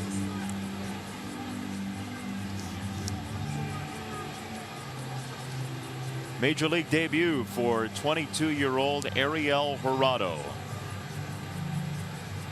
Jeff Bannister takes the ball. The left-hander Mann to face the left-hander Polka in a big spot when we come back.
Served. We stand ready to serve all military families. Time now for a Lakeside Bank call to the pen. Lakeside Bank, it's about time, and it is Brandon Mann. On for the 3rd time. He's given up nothing. A 2002 27th round pick of the Tampa Bay then Devil Rays. Not exactly an overnight success. Depending on how long your night is. A fortnight. Yeesh. 2002 was his pro debut. He makes it to the majors for the first time in 2018. And if you ever need to tell your kids about not quitting something, this is the guy that you can bring up. It's pretty unbelievable. There's a lot of Americans that have played ball in Japan, but to go to Japan and play in an independent league there and still come back, and now he's getting an opportunity in the major league, something he probably never thought that he would see. But here he is. Called ball 3. Polka way ahead, and we'll see if Daniel has the 3-0 green light. Well, I would say he would, because you know you're going to get a fastball here. And this would be the only time where you can just flat out guess fastball and know you're going to get it. 3-0. Hit it hard, but hit it foul, and he got his fastball, and Ricky gave him the 3-0 green light. Leary in the on-deck circle. See if Daniel can keep it alive.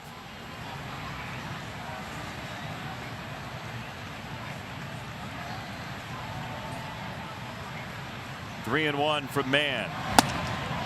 Inside ball 4. Bases loaded for the Sox here in inning number 5, and now the switch hitter gets to face the lefty.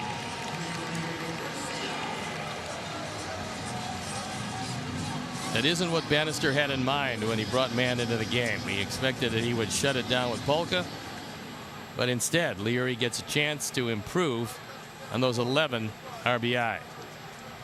That's a tough job, to come in and know that you don't get this one guy out, you're in big trouble. Yep. But that is the job. It is.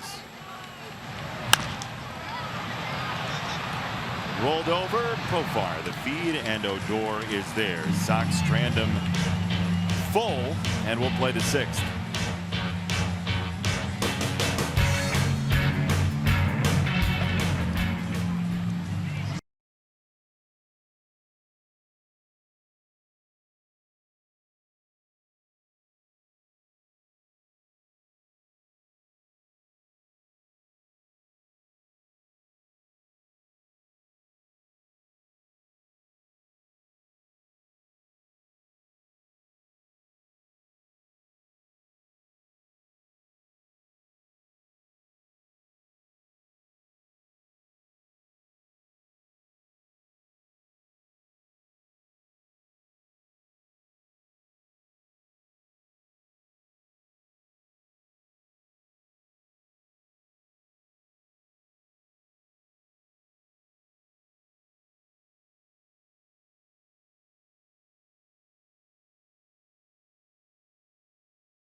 Studies textbooks, folks, and Ted Lyons, last game of his career came this day back in 1946. His 28 consecutive complete games to finish his career. Try and get him out of the game. Try. We dare you. What happened was he was tiring, and they felt in that 28th consecutive complete game that he just was showing some weakness. That's why they forced him to retire.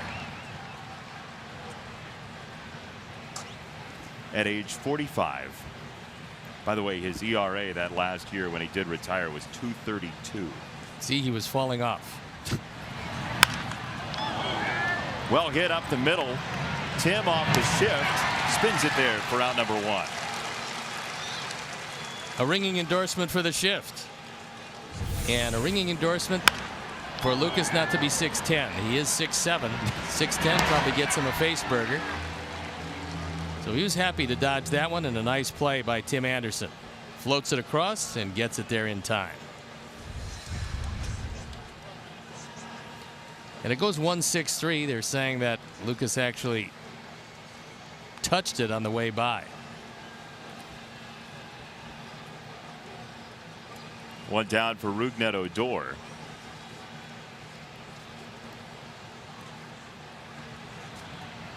With his dazzling chain.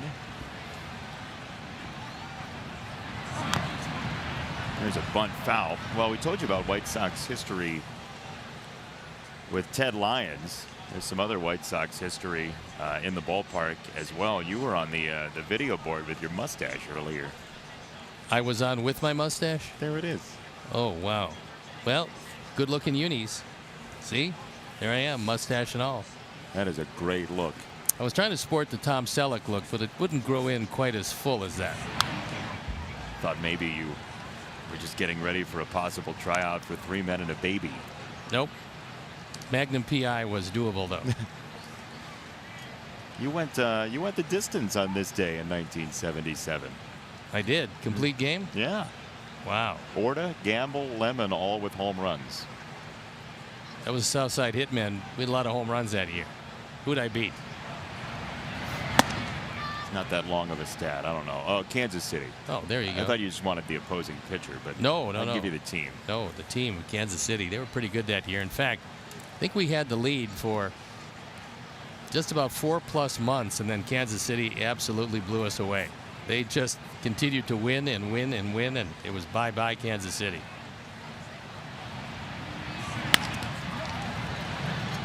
Moncada at second base, and he's got to hurry.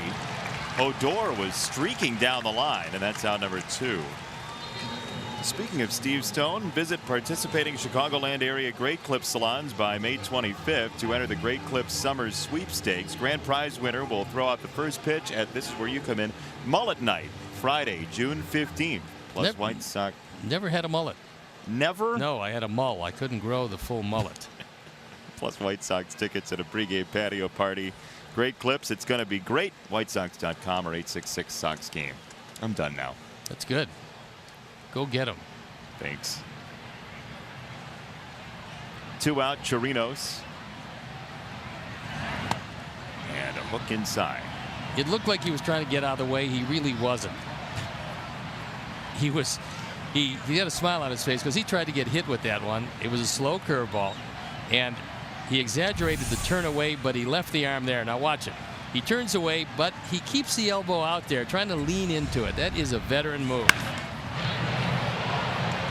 Slashed down the line and foul. DJ Rayburn getting out of the way. So enough of it to call it correctly. So we have Chirinos trying to get hit by the pitch. DJ Rayburn certainly not trying to get hit by the ball. He didn't want to take one for the umpire club. And we'll watch it again. He's inside the line in foul territory, and then decides that he wants to take a close look and not get hit at the same time.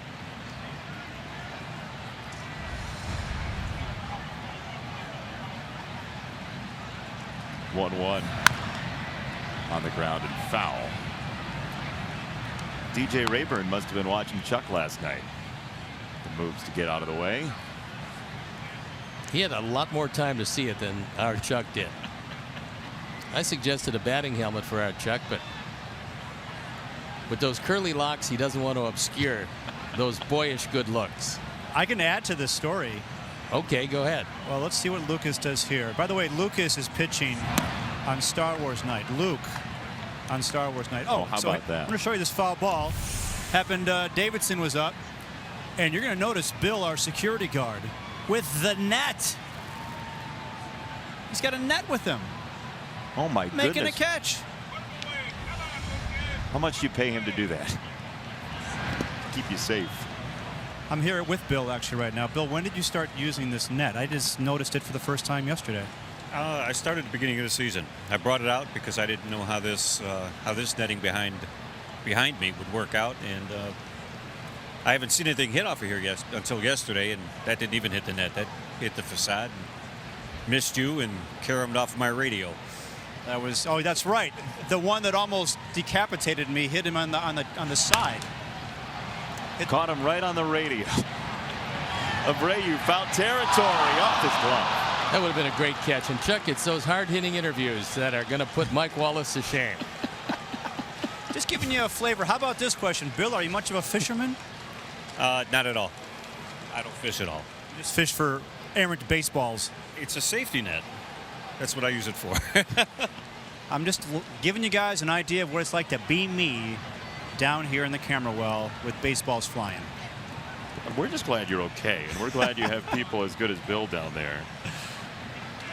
I might wear a helmet around July. Might not be a bad idea. The ball will be a lot livelier then. If it's slated to heat up around the beginning of July. That was my point. 3-2. Check swing. He went around, I think. Yes, sir. Strike 3. Giolito fans Chirinos 4-3 Sox.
Rahimi, Dave Otto, and Bill Melton for Baseball Night in Chicago. That's Monday at 6:30 on NBC Sports Chicago, or stream the show on the NBC Sports app. Good show, Baseball Night in Chicago. It's a good night. Layla is always outnumbered. We should call her Princess Layla tonight, being Star Wars night. The next cut-in. You think she'd be okay with that? Oh, absolutely. She's a good sport. We'll see, actually. Yeah, If she comes and beats you next time she's in the booth, we'll see if she's a good sport. It's Tim Anderson. First pitch, Hunting. Profar waving nobody in particular off. He was the only one in the area. One down. But I jest, but that is good technique to make sure nobody runs him down. That's a wise choice, yes. Almost 26,000 fans here tonight. We thought it would be about that. It's 25,611. Nice crowd for Star Wars night.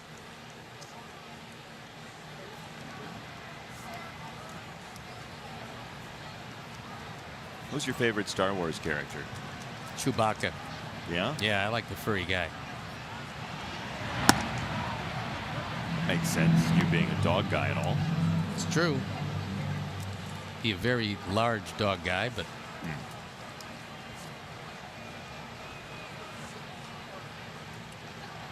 0-1 from Mann. And Omar goes right back to him. It's deflected. Profar sweeps it up. And that's a nifty play by Jurickson Profar. that's one of those situations where Mann thought it was hit harder than it was. The pitcher a lot of times will throw the glove up knowing the ball's coming back at him.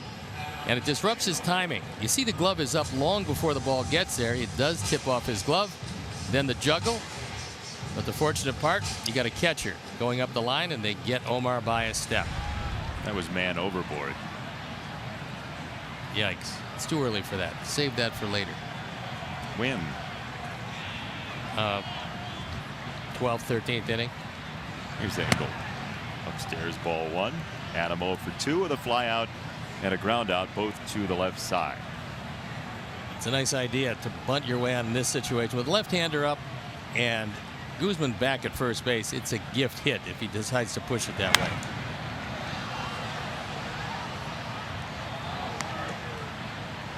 get you one of those hats. Nice looking hat. Very warm, I'm sure. And a nice night to break it out. It's getting a little foggy at the park.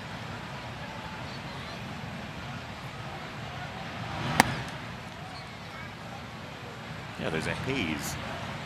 Purple. No, Dan. Our Dan. Dan's in Minneapolis these days. He is, if anyone was wondering. 2-1 for Engel. It's up and out, 3 balls and a strike. So the Sox trying to flip the card over. And we mentioned the speed at the top of the show. If Engel were to walk here, you might really think about letting him go. We'd only let him go if Mann would show you the good move, because right now, Mann, who spent so many years in the minor leagues, has not shown that move to anybody to this point. Upstairs, ball 4. 4th walk for the Sox tonight. It's time to party at the park this season. From a pregame patio to the fan deck, White Sox party areas are perfect for hosting groups of 10 to 1,000. For more information, dial 312-674-1000 or visit whitesox.com.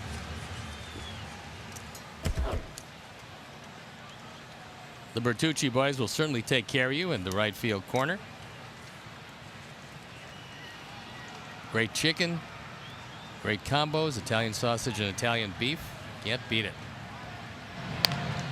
There's a move to first. I wouldn't say that would be his best move, but you take what's called a one-way lead. You get about a step and a half longer lead than you normally would take, but you don't think about anything but getting back to the bag on first move. You force a pitcher to show you his best move.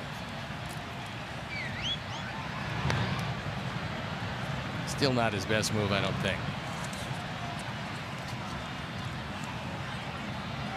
But he's thinking along the way that you are, in that there's no downside to running Engel. Even if he gets thrown out, you lead off with Moncada, which is something you're looking for, and that is a big lead at first base. Hesitation in that move.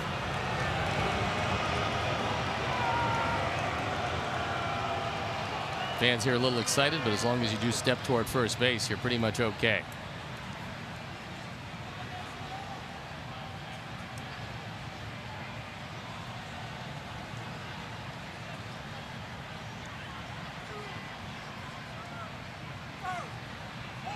There goes Adam. Throw to second is late and into center field. Adam peels away for third. DeShields has no shot at him, and 2 bases for Adam Engel with his speed.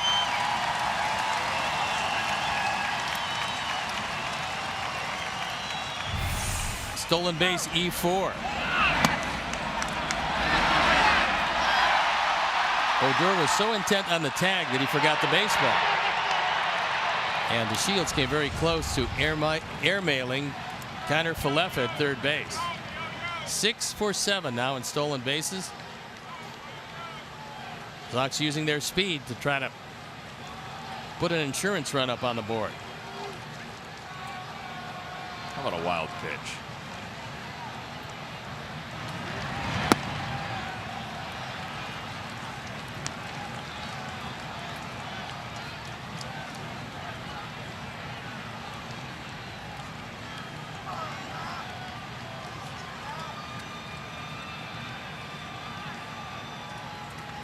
.2-0 from Mann.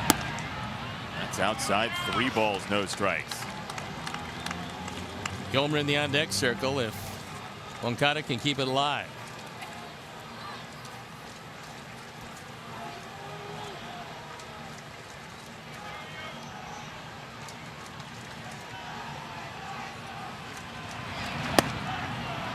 Rangers bullpen has a better ERA than its starters this year, coming in at 4.12 for the season. Starters at 5.07. That's not too good. Oof. 3-1. Moncada in the air, right center. DeShields underneath. Engel marooned at third. We go to the 7th inning. And Princess Leia is here enjoying a game on Star Wars night with a little R2.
Star Wars night. And quite a night it is.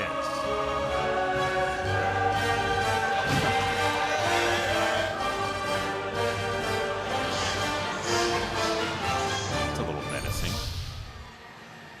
Bruce Rondon comes in the ball game to protect a 1-run lead. The night is done for Lucas Giolito, who gave up a couple of runs in the second, one unearned run in the third. Overall did just a terrific job. On for the 13th time is Rondon, 1-2, ERA 4.15, and 1-for-1 in saves, and a big one it was at Wrigley Field to salvage 1 of 3 against the Cubs. I'm being told by the Twitter sphere that that was BB-8 and not R2-D2 that the child was dressed as. Going to break, so sorry. Your Star Wars acumen is not quite up to snuff.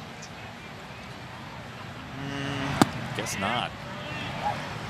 Bowling a strike on Guzman. You know, I'm wondering how Chuck was able to locate that guy that he hunted down in the stands. Quick pitch. Tag to right field.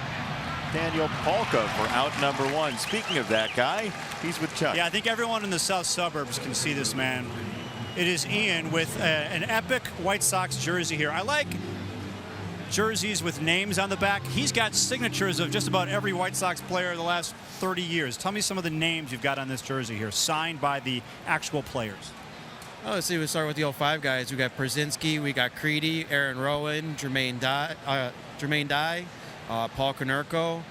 Some of the new guys like Nicky Delmonico, Adam Engel, Makata, Yolmer, Rick Renteria. You got Diane Vicieto right here. Yeah, Cuba Tank. You got some random ones here. You got Alex Avila. Ron Kittle's over here. Do you have Steve Stone? No, I do not have Steve Stone. We got to make that happen, Steve. I'll come down there, Don't Chuck. have Steve Stone. Wait for me. Tell the story about your Michael Kopech signature. Okay, so at Sox Fest this year, I decided to ask Michael Kopech to inscribe I Cade Makata from his future game, and he actually did. He actually did. Where is that? Under your armpit. You're running out of room. You got to have signatures under your armpit at this point. Right. There it is. Very nice.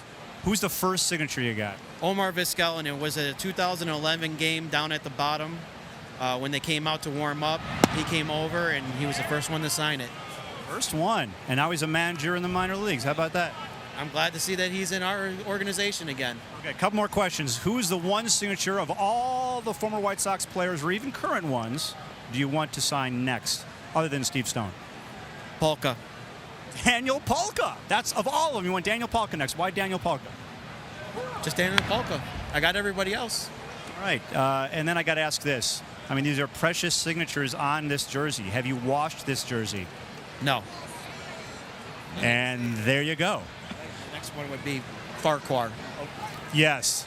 We got to make that Danny. Oh, and you have Danny Farquhar signed on your hat. That's awesome. Put it there in respect for him and what he has to go through, and I was at that game. The game that he left at, I was there, and it's just unfortunate. Well, he's doing great. To him, from all the Sox fans, from Facebook and everything. Ian, great to meet you. Love the jersey. Never wash it. I won't. Okay.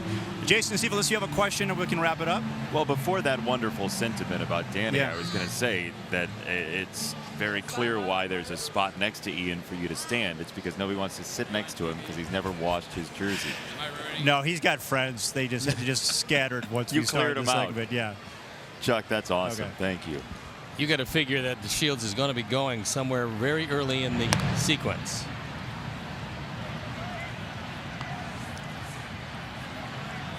That 4-3 one-run game, tying run at first. Shields is the big speed merchant in this lineup for the Rangers. He does have one stolen base. That was after getting hit in the first inning last night. It's stolen base in the series. Breaking ball for a strike from Bruce. To a tough out in this series, Shin-Soo Choo, who's reached base twice tonight, 4 times yesterday, and twice in the opener. So 8 trips to first base in the series for Shin-Soo Choo. Shields 8 of 10 in stolen bases. He is almost the entire running game. Rangers have only stolen 19. They've been caught 9 times.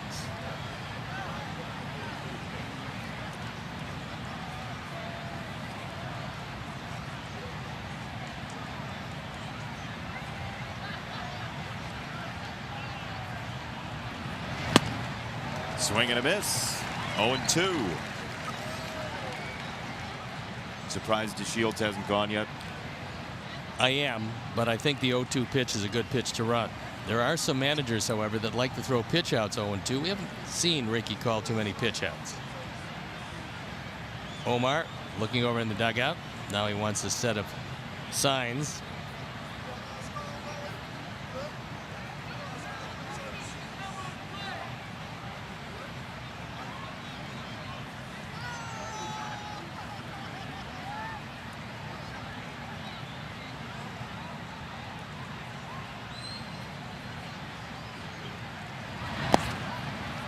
Into dirt, and it's right there. Omar either was trying to bait DeShields or actually didn't see the ball. Dancing around the baseball a bit. Who was the craftiest catcher you ever played with? Jim Essien. Yeah.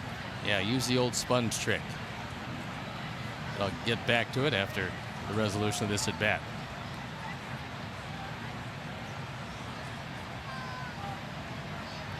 1-2. Outside. That was another changeup at 89, but he missed with it.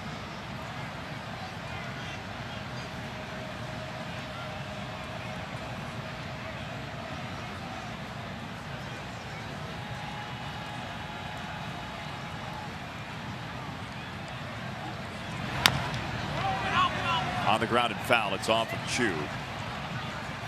Bruce has not thrown a lot of changeups this year. He's mixing it in more today than we've seen him. We couldn't pick a better man than Chu, who's been on just about every fastball in this series. Chase Fry loosening in the pen. That's for Mazzara. If the inning is still alive. After Kiner Falefa comes up.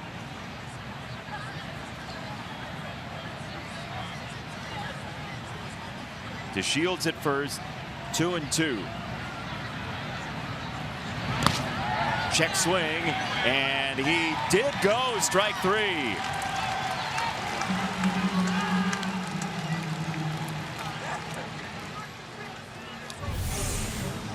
Biting slider down in the dirt, and he did indeed go around. Now he tries to drop the bat, which is a technique that some guys will use, but it's a little too late. You want to drop that bat as you come through the zone, knowing you're not going to make any contact, not after the ball has been rolling around for a bit.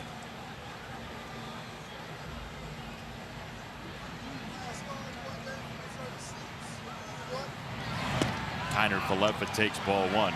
That's a pass ball. And DeShields into second base. So what DeShields couldn't do on the steal happens anyway. And it is ruled a pass ball. That backhand on low pitches is a really bad technique.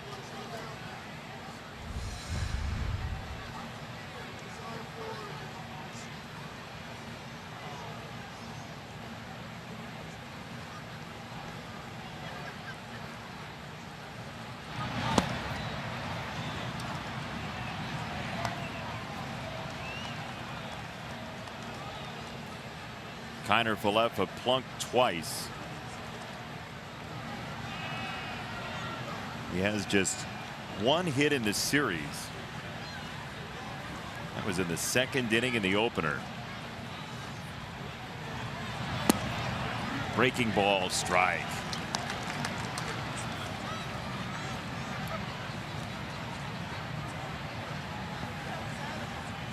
Three times hit by a pitch in the series, Kiner Falefa.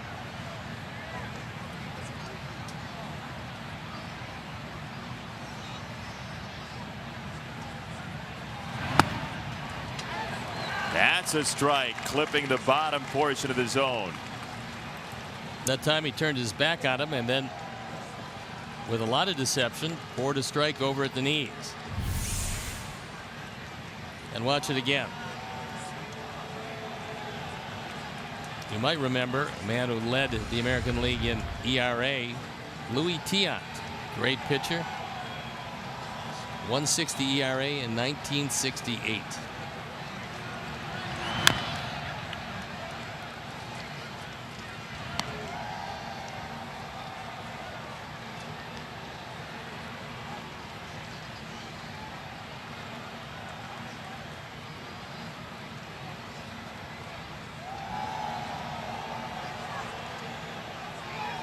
Best arm in the outfield by far. Leary in left field. 2-2. Swing and a miss. Strike 3. Omar to first. Bruce Rondon strands 1. Stretch time. Sox are up a run.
To show you, and today we feature Al Smith, who spent 5 years with the Sox, part of that 1959 pennant-winning team. 85 career home runs, and evidently he was a real handyman, as they say in that newspaper clipping that we pulled out of the vault today. Were you described as a real handyman? No, and I never finished second in batting average in the American League behind Pete Runnels. At 315 for a guy that played a lot of positions and wasn't acclaimed as a star player. That's quite a year. Yolmer first base side. And foul. 0-2. It was a drive from Charlie Neal, though, that put Al Smith into posterity in 1959. Right, Chuck? That is correct. Al Smith was in left field. It was 1959 World Series against the Dodgers, and I think we have a photograph of this. A fan went for the baseball and didn't realize that he had his beer right there, and the beer was kind of fastened at the top of the wall. Fastened no longer. It spilled and all over the face of poor Al Smith. There it is. Hang on to your cup, sir. That's a good shot because he got it in suspended animation before the shower. I mean, it is actually almost like poetic here. You know, it's like the guy's posing to try to catch this ball. He's dressed perfectly with us in a suit, and then here comes the beer right into Al Smith's face. There it was. We'll tell you about the camera that got that shot. No joke. After this.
saw him, and he gave up a big hit to Castillo. That won the ball game. On for the 21st time. He's 0-3 with an ERA of 5.5. There you look at the rest of the numbers. Control has been an issue for him, and he hasn't struck out too many guys with right-handers hitting him much better than left-handers. We showed you that picture of Al Smith from back in the day in the 1959 World Series.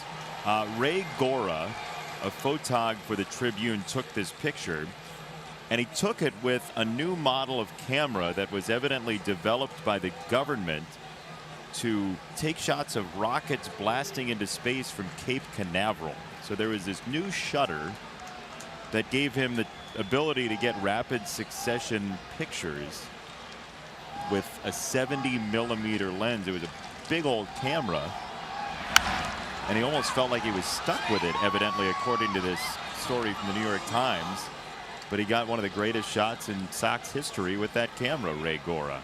And Jason, in that same article, they tracked down the fan whose beer fell on Al Smith. His name was Melvin Peel. He was a motor oil company executive.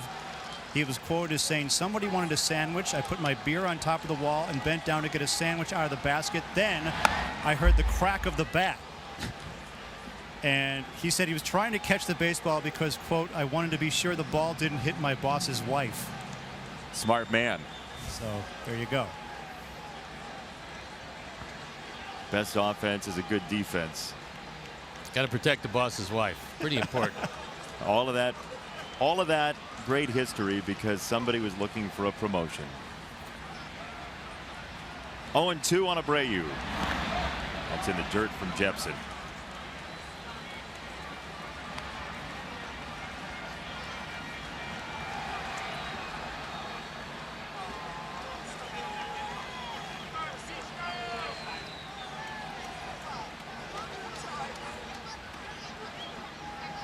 So man goes an inning and 2/3, walks 2, strikes 1 out. Parado 4 2/3. And the Sox on the strength of a 4-run third inning up 1. Watch every out-of-market regular season game live or on demand at home, in the office, or on the go with MLB.tv. Your subscription includes MLB At-Bat Premium, allowing you to watch live baseball on your favorite supported devices. Blackout and other restrictions apply. Visit MLB.tv for details.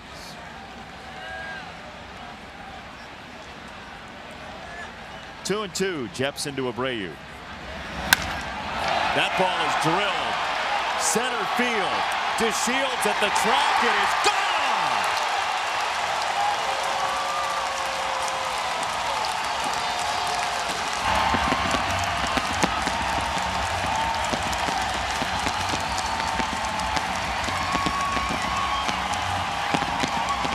That's number 8. RBI number 25. The second run batted in tonight, and a Ford home run replay. It's a dead straight fastball right down the middle, and it's crushed. Ford is very happy to pay off on that one, and Jose is very happy to hit it. Shields goes up, gives it the courtesy leap, but no chance.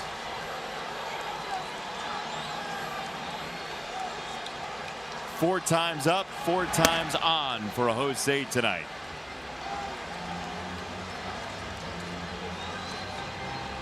.300th career extra base hit for Jose Abreu. 2 of them tonight. 2 of them yesterday too.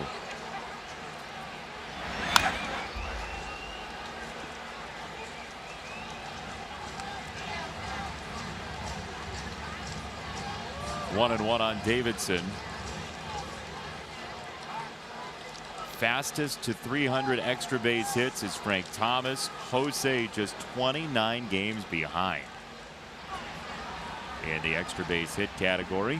The offensive numbers for Jose continue to pile up.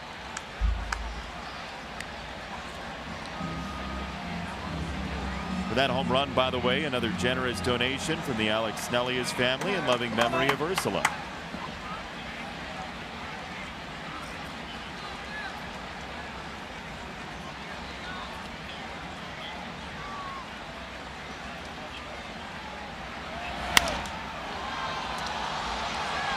into the night sky. Foul territory.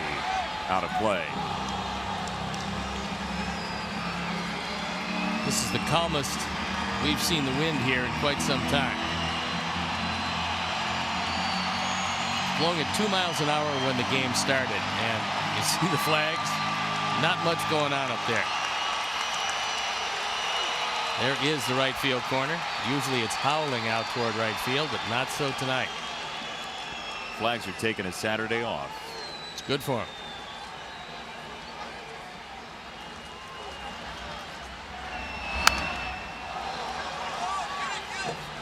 Jose could have hit that ball into 30 miles an hour coming in, and it was still would have had a chance to go Ball's out. hit hard. That was a line drive that just kept on going.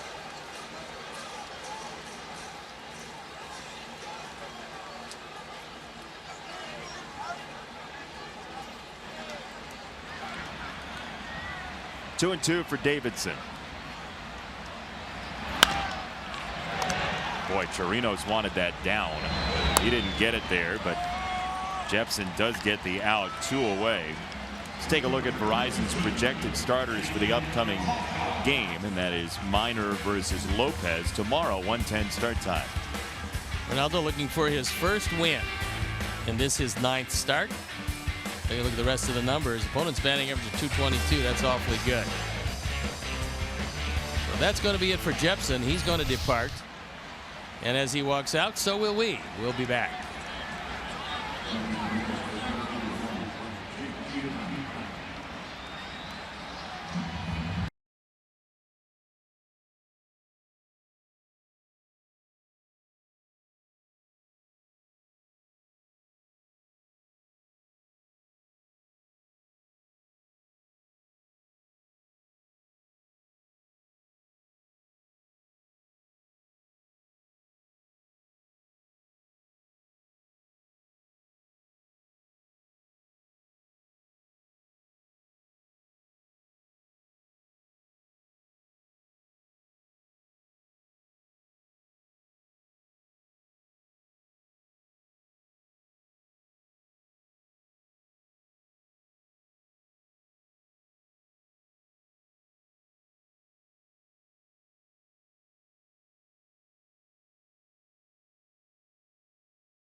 Two outs here in the 7th. Sox have extended their lead to 2 runs.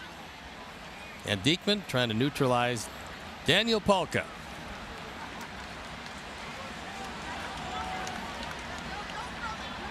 Palka with that 2-run triple in the 3rd. Goes after the first pitch and sends it hard down the line for out number 3.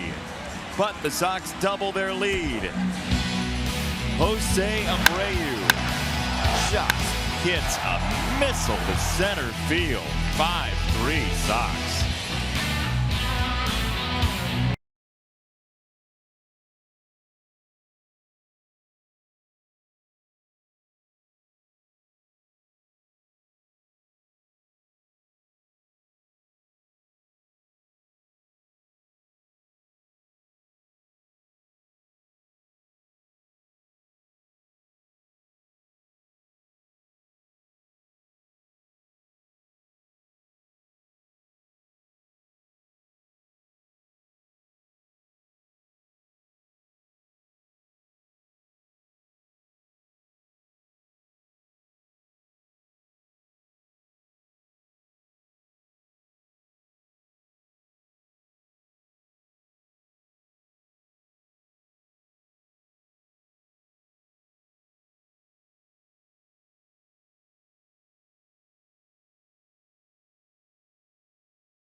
The Royals a couple of years ago who had leukemia.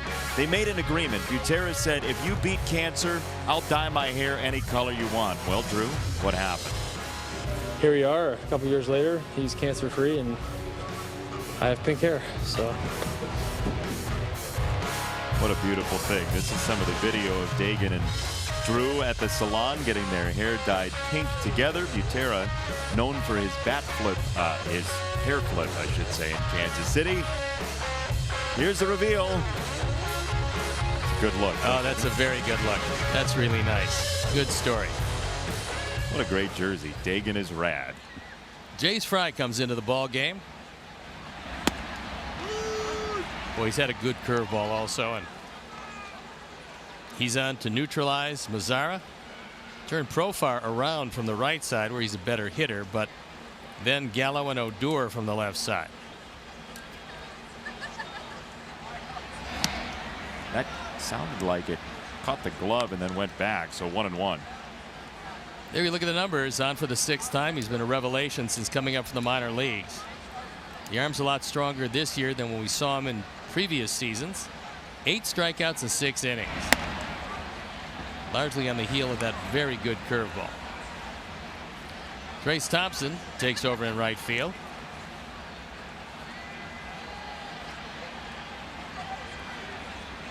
He's in for Polka, who drove in a couple tonight. Wave and a miss on a ball fluttering away. That was a sweeping slider. So you look at that slower curveball and then the slider comes and you got very little chance.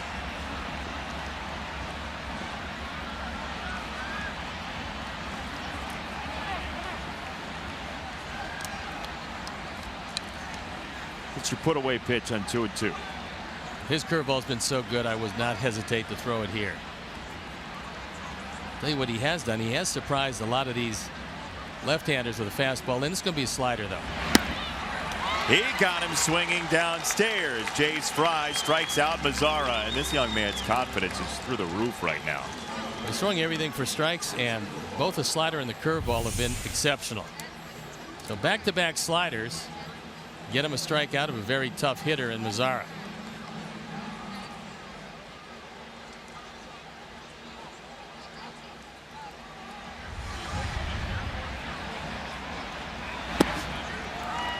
Strike one to Jurickson Profar, who's driven in a couple tonight for the Rangers.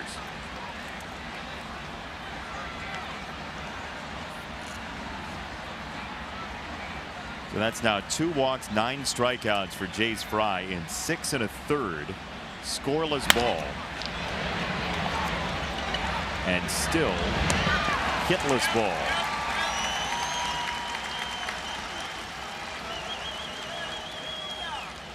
Pacific Northwest through and through. Born in Portland, raised in Oregon, went to Oregon State to play for the Beavers. That fantastic program up in Corvallis. A pretty soft-spoken young man, but he has been lethal for the Sox since coming up. Well, he was throwing it very well in the minor leagues, and we hoped that he carried it over here. He has become the prototypical situational left-hander out of the pen. He has taken that role. Question for you, Steve. Yes. Jace Fry came up at the end of last year, struggled, was not this in control of his stuff. What has changed for him end of last year to now? You know, he's got a lot of arm problems in his past, Chuck, and I think the arm is just stronger this year. Flare to center. Adam Engel underneath. Jace Fry, rapid fire, 8th inning. Sox by 2.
for the Double-A pitchers to get Eloy Jimenez out with great frequency right now? I think it's AAA in his future and is not too distant future. Young man has been dominating that level. Doesn't have a whole lot to prove down there. But we'll see what happens when he is moved up one level.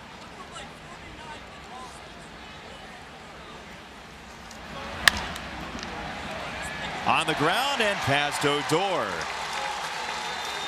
Garcia a base hit as we take a look at the White Sox Farm Report presented by Guaranteed Rate. It's Carlos Rodon in his first rehab assignment this season. 5 innings, 3 hits, just 1 run. He didn't walk anybody, 65 pitches.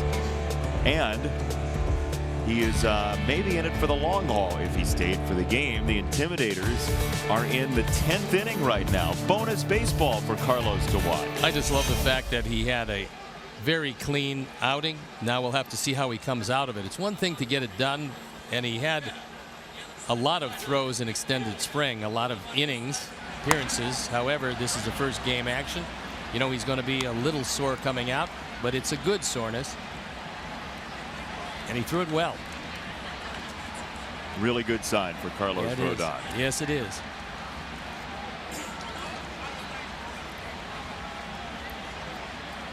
Jake Diekman to Tim Anderson. That's fouled back. Diekman, who just before he was drafted lost his mother, Billy, at age 57. But his mom, and this is rare that you have 2 pitchers in the same game with parents who acted. Lucas Giolito, of course, with his mother, Lindsay Frost, a well-credited actor. And Billy Diekman was in the movie To Wong Fu, Thanks for Everything, Julie Newmar. She was a florist in the movie. I like Julie Newmar. Yeah, very nice. Catwoman. Yeah. She wasn't Catwoman in that movie, though. No. She was in the title. Yeah, very nice. Appear wherever you can, I say. 0-2. By the way, it should not go unnoticed that Tim's defense, about the last week and a half or so, has really gotten consistent. And that is a good sign because he's had to settle in at the shortstop position. We do believe that when he consistently does that, that bat is going to start booming. He has hit 7 home runs, and that's a pretty good total right now. We're 25% through the season. So that pencils out in excess of 25. Tapper to Diekman, who did not throw to second and goes to first. Looked like he might have had a play at second base.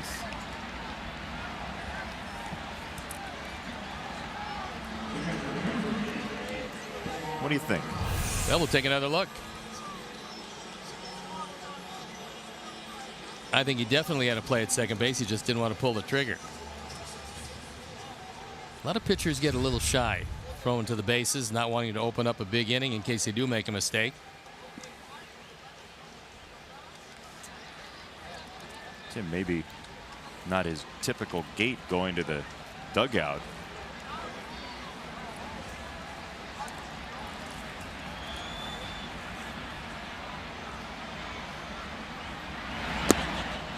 And the dirt ball 1 to Omar. Saw Tim limping a bit on the way to the dugout. And right there, you can see the grimace on his face, and looks like, and I hope it's not a hamstring issue, but he's got something that's not quite 100%. We've seen enough hamstring situations this season with Moncada and Garcia. Tim walking it off in the dugout. Hopefully it's just a cramp, because if it's a cramp, that will go away. Greg Sparks. Greg Sparks down there. That's a stereo Greg Sparks. Best kind. It's tough enough in mono.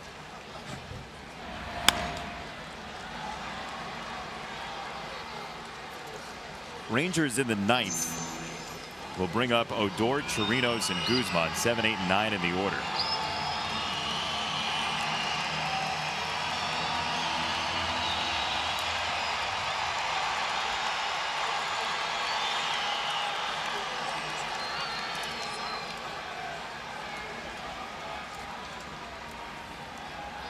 1-2.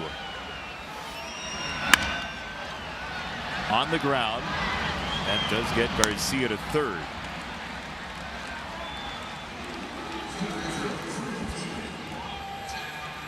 Here's your opportunity to drive home a run by push bunting up the right side with the left-hander on the mound for Adam Engel. Especially with Guzman back at first base. This is very inviting.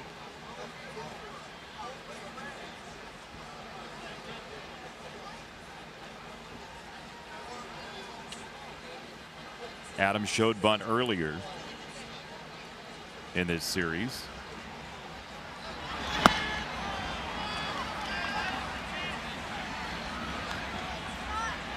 Nate Jones with an opportunity to nail it down. He would love a 3-run lead. He'll take the 2-run lead that is currently on the board.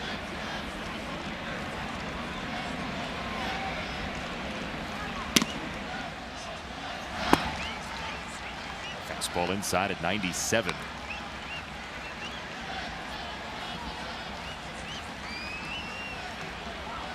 Adam walked and stole a bag in the 6th and was left at third base. Sox with a 4-run third tonight.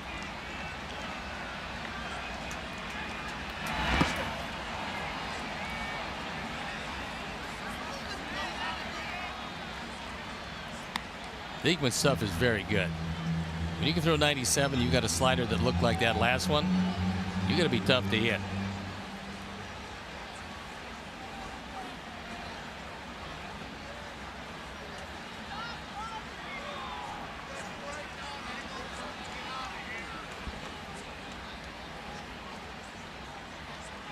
One and two. It's outside. 2 balls, 2 strikes.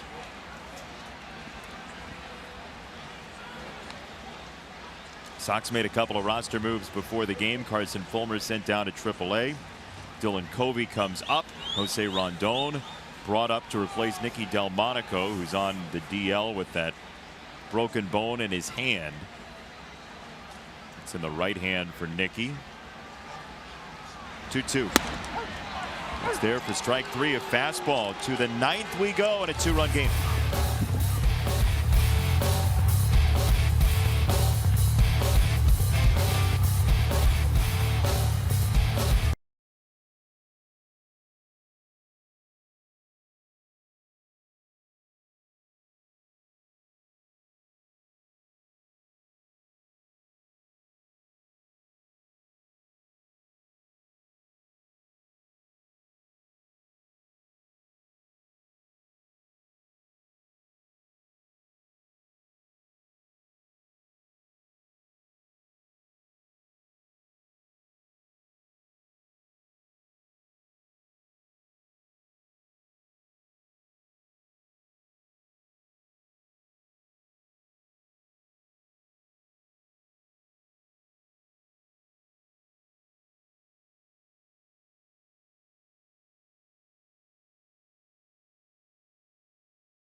Hit through the left side, driving home a run into third. Then after an intentional walk, he hits a home run to straightaway center field. So 3 for 3, on base 4 times, scored 2, drove into a busy night for the big man. And we head to the 9th with a 2-run lead. Busy night for Jace Fry as well, who threw a clean 8th and slings in a breaking ball for a strike to Rougned Odor. That curveball is not the fastest curveball we've seen, but it has a lot of bite on it. Looks like it's in suspended animation and then just dives to the corner.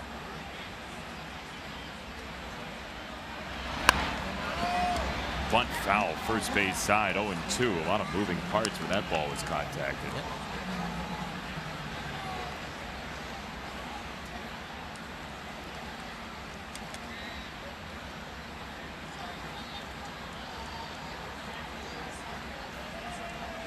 Odor, an RBI double in the second inning. The Rangers took the lead 2-0 and then added one more in the third, but the Sox attacked Ariel Jurado in his major league debut for a 4-run third inning, and the most recent run on a Jose Abreu solo homer to straightaway center field in the 7th.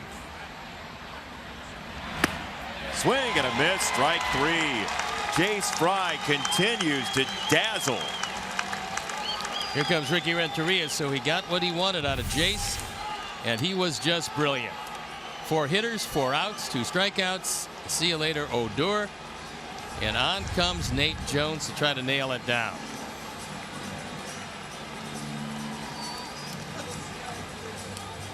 Jace Fry is scary good right now. Once again, he mows him down. 2 outs to get. Sox by a pair.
Coverage begins at 7.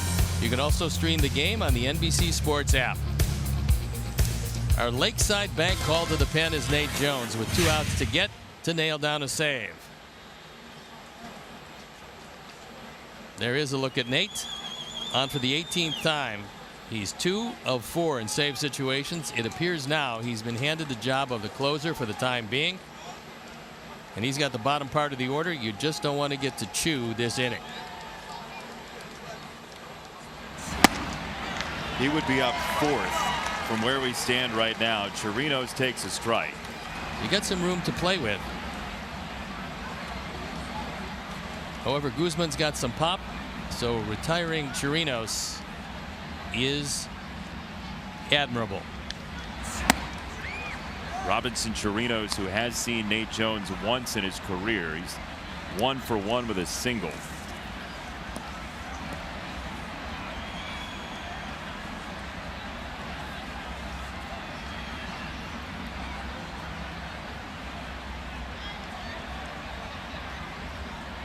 Ball and a strike. Fastball at 97. That's vintage Nate Jones right there. He stays aggressive and stays in the zone. There's not a whole lot of people can hit him, especially if that slider is as good as it's been. But he's got a chance to wipe him out with a slider here, and Chirinos will swing at most everything. He's 2nd on the club in strikeouts. That's going to be a fastball away, however.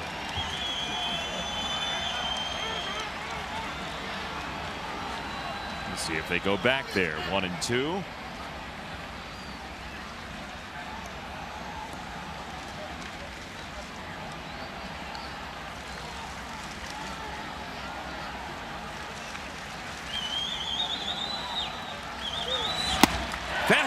for strike 3. He challenged him, and he aced him. He just overmatched him that time, and nothing fancy about it. He did not hit the corner. He just threw it up and down the middle, and Chirinos a little tardy on the swing. 97 and now 98, and threw it by him. So 1 out to get.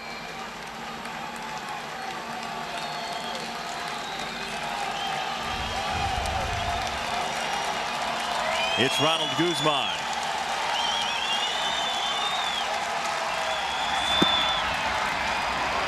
Ball 1.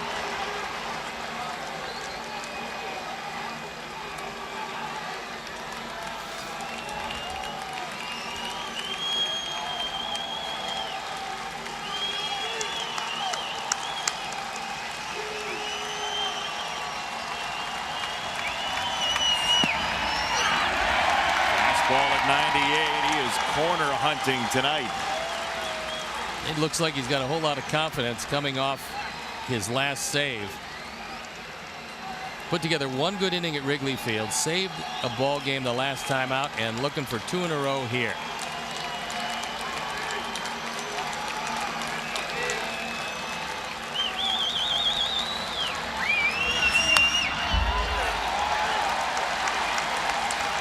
Another 98, this one on the inside corner. Fans with a little emotion here late in the ball game. Almost 26,000 for Star Wars night and a Sox victory.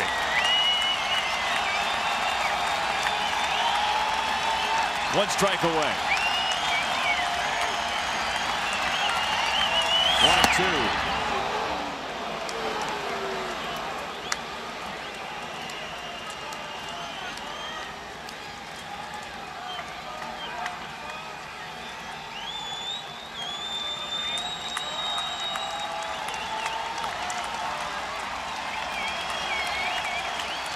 Two balls, 2 strikes from Nate Jones.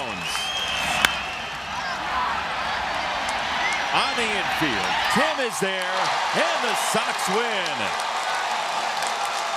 A 4-run 3rd inning,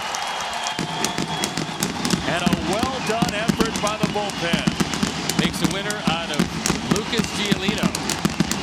He had a tough 2nd inning with 3 doubles, and then gave up just the 1 unearned run in the 3rd before going 6, giving up 3 runs on just 4 hits. And Lucas might have found something because he was pinpointing his fastball tonight, got a lot of called strikes with the fastball, a completely different Giolito this time out than last. And that's the guy that we saw the last 7 starts of last year. That's the guy we saw in spring training. And that's the guy who was the top of the rotation starter for the Sox. And that's a guy on your screen right now who has been outstanding since his call up from AAA. Still hitless baseball for Jace Fry. Well, his stuff looks magnificent. Both the curve and the slider have been terrific, and nobody really is able to square it up. They can hardly hit it. So when you do what he's done, he struck out 2 tonight, and for an inning and a 3rd, he was mystifying the Rangers. And so the Sox taking 2 or 3 so far. Day game tomorrow, and the ball club is looking pretty good. This was a well-played game for the Sox. Yeah, it was. I mean, there were opportunities to say, okay, you're down 3-0, and then immediately they come back, score 4 runs in that 3rd, and go away from there. There's no doubt that Jose Abreu has started to heat it up. That's a welcome sign for the offense. When he's hitting in the middle, this offense is going to generate some runs. They got just enough tonight. They scored the 4 and then added 1 key run, and that makes a big difference for the bullpen. You get that add-on run, and now we'll go down to Chuck and see what he has to say for himself. First off, we're talking about someone signed your jersey already. Who did? Who signed the jersey? ¿Quién te firmó la camisa? Super Joe McEwen. I got it. Okay, Joe McEwen did it. When did he sign it? I don't know. Créeme que estábamos bien contentos porque estábamos ganando el partido y gracias a Dios se completó. We were happy because we were winning the game, and you know, he did it, and I'm just happy. Just something that happened. Well, you're happy. You got a 10-game hitting streak. You had a single, a double, a homer. You were intentionally walked. You reached base all 4 times. How confident are you right now at the plate? ¿Qué tan confiado estás tú en el home plate ahorita mismo? ¿Cómo te sientes en el home plate? Bueno, como digo siempre, primero que todo agradecerle a mi familia, agradecerle a todos los jugadores que tenemos dentro del clubhouse, agradecerle a la institución de los White Sox, que gracias a ellos puedo hacer estas cosas. Y nada, créame que estamos trabajando fuerte, créame que Al principio no estábamos bien contentos, pero ahorita mismo estamos cerca de quién es José Ariel.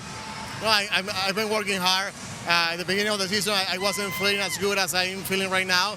I'm not 100%, in my group, but I'm working for it. I'm close, and I want to thank my teammates, the organization, and all my family, as I always said. One more question, and it's about Jace Fry out of the bullpen. 7 hitless innings. Aren't you glad you don't have to face him? Hablando de Jace Fry desde el bullpen, tiene 7 innings donde no le han hecho nada, no le han dado ni siquiera hit. ¿Te sientes bien con él? ¿Estás bien de que no lo tienes que enfrentar ahorita por lo bien que él está? Bueno, ahorita mismo créame que todos sabemos la calidad de jugadores que tenemos con tanto talento en la institución. Créame que el muchacho está haciendo su trabajo y por sobre todas las cosas los demás créame que van a hacer el trabajo también. I think that we all know the talented group of young guys that we have right now, and he's one of them. We are just happy that he's having the success that he's having right now, and we know that he can do the job, and he's showing that. You guys did the job tonight. Jose Abreu, Billy Russo, great job. Back up to you guys. Philly doesn't get enough props. That's good to see. 5-3, Sox win. Sox win here at Guaranteed Rate Field. For our producer, Keon Dolachahi, our director, Jim Angio, associate producer, Dave Ross, our technical manager, Mark Harper, our executive producer, Greg Bowman, and our entire NBC Sports crew. For Chuck Garfon, for Steve Stone, I'm Jason Benetti. So long from Guaranteed Rate Field. Coming up next, a joyful edition of Subaru White Sox Postgame Live. You've been watching Chicago White Sox baseball on NBC Sports Chicago, and we're glad to have you.